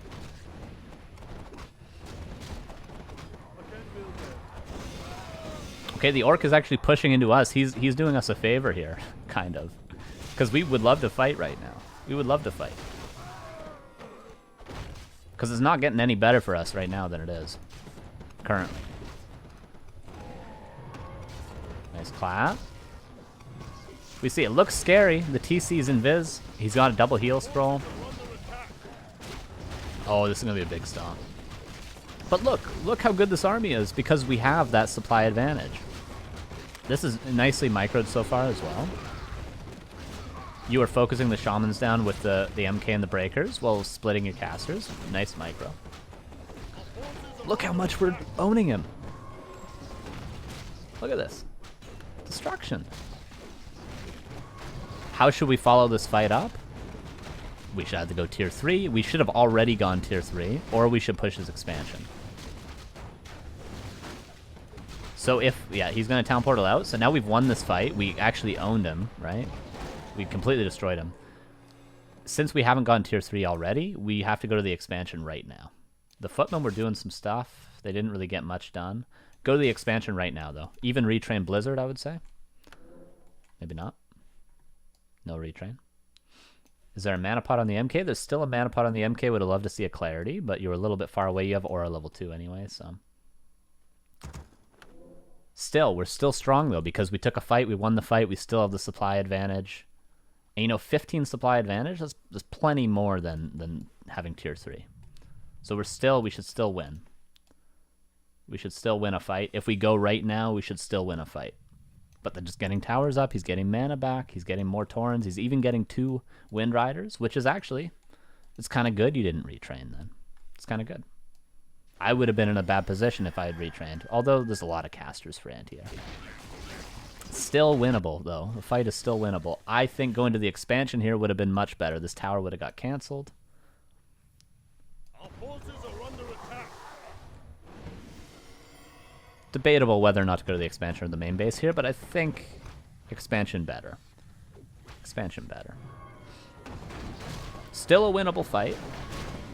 It's getting harder, but still winnable because we spent a little bit too much time after our opponent town portaled out, but still very winnable.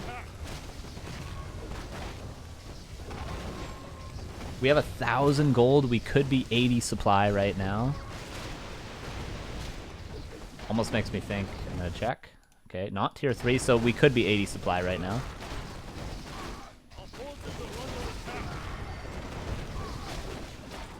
Ooh, a lot's taken. Everything's taking so much damage, but if we don't get any of these kills, it's very rough. So we got to ensure that we get these 3 Taurens before getting out. Because we're going to have to town portal, but if we get these 3 Taurens, if we get this Wind Rider, we'll be in a good spot. Oh, we have 1,500 gold.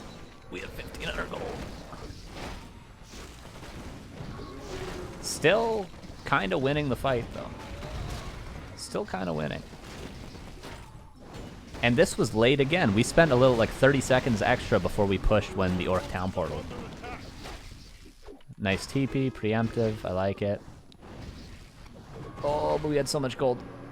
We had so much gold. We could have been 80 supply there. Now the tier 3. Now the tier 3. I think this is decently timed. Because you were still sort of in the mindset of I can kill him with tier 2. And I think you could have. You just... Both fights you took were a little bit late. This one he kind of gave to you. But if he hadn't given it to you, it would have been very late. This one... You know, you ran around a little bit, and then you went to the main base instead of going to the expansion. You know, you ran to the shop, your army was split up for a bit, you know, maybe 20, 30 seconds late. So both timings were just, and that's all it takes at higher levels too, is just a little bit.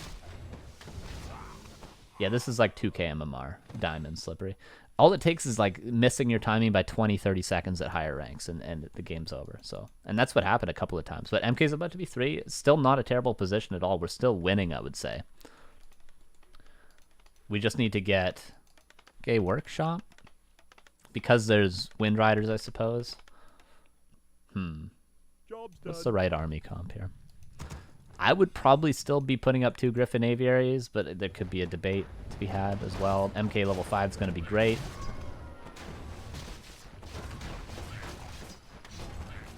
Still a big supply advantage. Still a big supply advantage. Mountain King level 5. Now in this stage of the game, we're just waiting for tier 3. What we need to do while we're waiting for tier 3, because there's so many options, right? You're getting a workshop, which is correct because you know that he built a couple of Wind Riders. The question is, how many Wind Riders is he committing to? Is he still building Taurens? Is he still building Shamans? He is building Bat Riders. So what we need to do is we need Invis. We need to Invis his footman, and we need to get a scout on his army. Not only do we need to get a scout on his army, we need to be checking, is he building more Wind Riders? If both these bestiaries are flashing... That's 4 Wind Riders, soon to be 6 Wind Riders. Then we definitely need to commit to anti-air. If he's only building 2, however, then we should be committing to Griffin Aviaries. So it's very important at this stage in the game when we're going tier 3, we're preparing to counter his tier 3 army.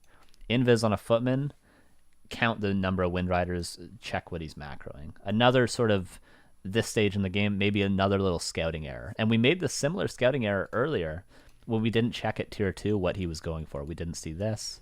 We didn't see this. We didn't see the tier 3. We did see the expansion, but a couple of scouting errors.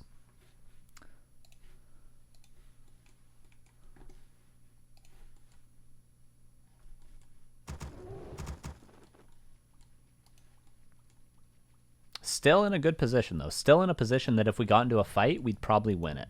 But level 5 Tauren Chieftain, it gets difficult. Right? It gets difficult. Especially with Bloodlust, especially if we take a bad position, we get our casters stomped, Wind Riders are focusing on everything, and the supply gap is closing. And this is still essentially a tier 2 army. It is, in fact, a tier 2 army. Tier 3 has not kicked in yet. What can kick in at tier 3? Well, we can get Inner Fire, we can get a Paladin, we can get Staff, we could get Griffins, which would all be good things, I think, to get. Forces are under attack. Wolves in the main base. Nicely done from our opponent.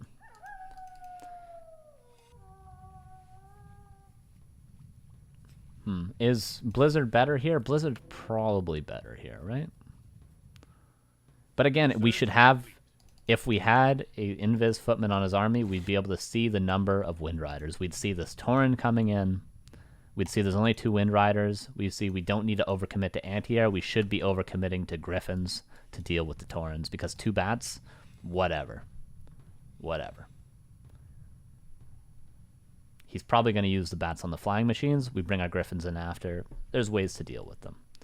As it stands, though, is this a winnable fight? Kind of. kind of a winnable. Nice bolt on the bat. That's very nicely done, actually. Yeah, definitely a winnable fight still. Is there heal scrolls? There is a heal scroll.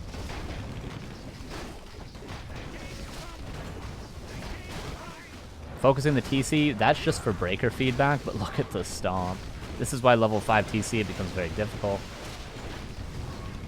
And again, this is an anti-timing, not because I don't think you could have won the fight. You maybe could have. As you can see, everything's really low. You have level 5 Mountain King. You've managed to deal with the air. The reason why this is an anti-timing is because look at your tier 3. No Paladin, no upgrades coming through. And your tier 3 has essentially been wasted. You know, you still could have won this fight, but you could have had an even better fight. Because the supplies are even here. You could have had an even better fight in 3 minutes. So a little bit of an anti-timing, but still Mountain King level 5 is pretty good, right? Oh, he's out of stomps. Yeah, there does become, I see, like you're going for the Farseer there, and your opponent actually really noticed well there. There comes a point when you have level 5, level 6 Mountain King, when you can just kill the Farseer if it's out of position, which is kind of cool. But yeah, we just don't quite have enough here. Oh, he saves it. Again, we're kind of trading everything. And if we're trading everything, that's fine. But do we have a backup plan? No, we're just building more casters. No Griffins coming out, no Paladin coming out, no tier 3 upgrades coming out. We're essentially still on tier 2. So the fact that we're trading all of our army, he's going to reproduce Taurens, he's going to reproduce Kodos, he's going to reproduce Wind Riders, and we're going to be reproducing, like, Priests. So our tier 3 hasn't really gotten any value. And in taking this fight, we've pretty much ensured that it's never going to get value. At level 6 Farseer. Damn. This is a good game, though. This is a really good game from both players. Shop up here. Probably going to get another tiny Great Hall.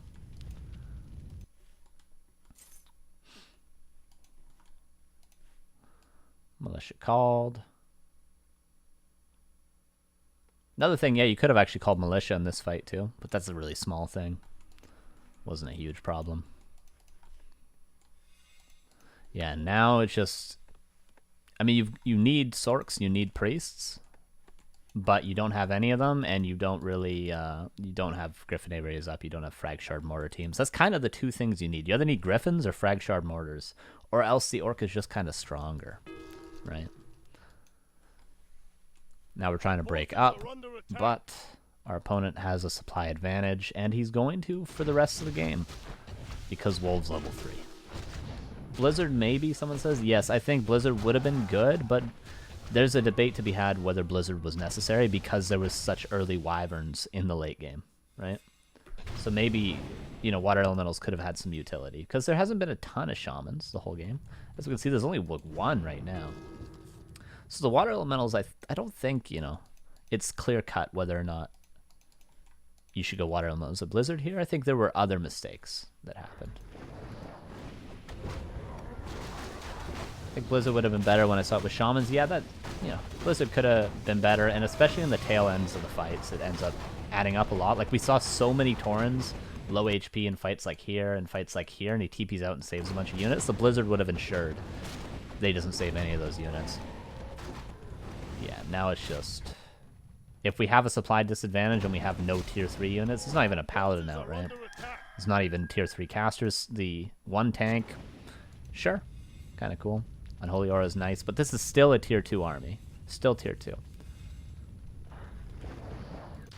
And the Wolves are just going to be killing everything over and over again. 68 versus 58.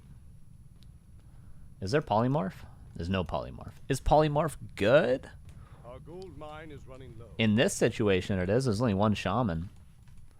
A lot of Sorks. Polymorph could be nice here, actually. This would be one of the, like, small situations that it's useful in. But that's a, you know, very small detail. I think just anything on tier 3 would have helped quite a bit, right?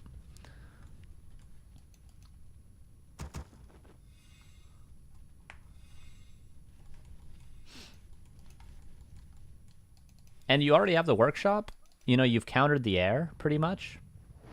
Or you did earlier. I mean, there's only 2 and 2 now, right? Which you managed to deal with only, I think, 4 or 5 flying machines, thanks to some nice micro. You could go into frag shard mortar teams here.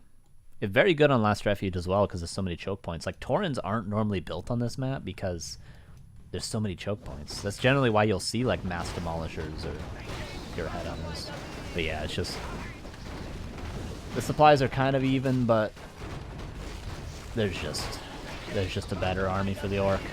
And fighting in an open position, not ideal.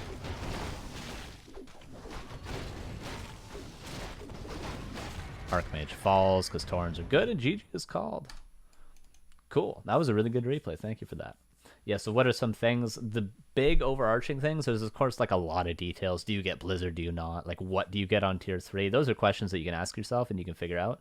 You know, Griffin's, Frag Sharp Mortar teams, Polymorph, Paladin. There's a lot of options on tier 3, but any of them would have been good. But the two main mistakes were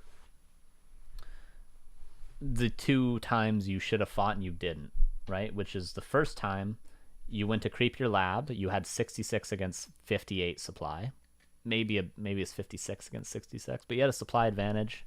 You both secured your expansions. You go to creep the lab when you should be going to hit him as expansion. Then he TPs out.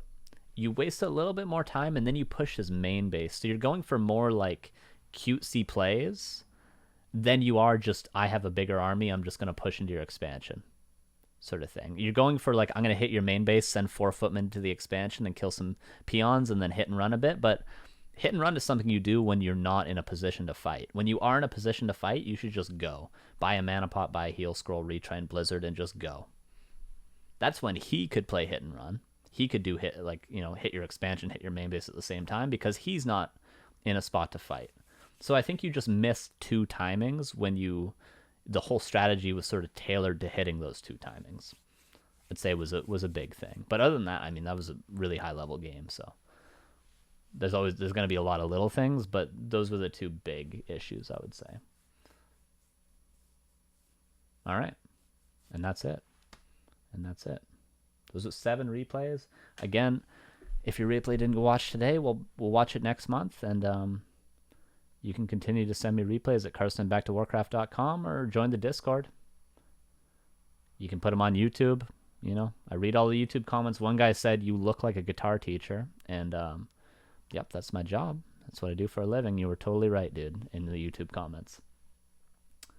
Yeah, and Qbert is saying in the chat, like, do things immediately. Heal scroll, invuln, mana pot, heal and attack immediately. So those little 10-second downtimes, creep 1 camp, 10-second downtime, move to the tavern, 10-second downtime, when you should just be attack, move, attack, move, attack, move to his expansion. Hit that timing 30 seconds cleaner. What is he going to do? Absolutely destroy him. You think after you kill the economy, you wait a bit to take the advantage? Yeah. Well, the advantage is still gaining when you're attacking, though. The advantage is still gaining because he's still not mining for the same amount of time, so the reinforcements aren't as strong, and you have lots of reinforcements still. So the advantage is still there. But you're on a timer, and he's not on a timer, I think is the big thing.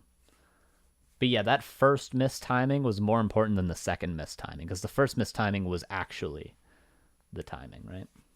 Whereas the second one was just a follow-up because you won a fight and then you could have gone again. I hope that makes sense.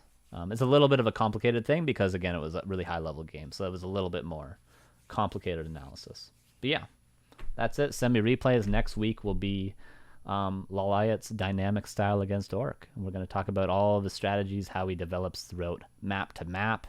He's got like 20 different strats he does against Orc, and he absolutely destroys everyone in the entire world. So we're going to do Lalaiyat against Orc next week. Same time, same place. I hope you tune in, and thank you for tuning in today. Peace out.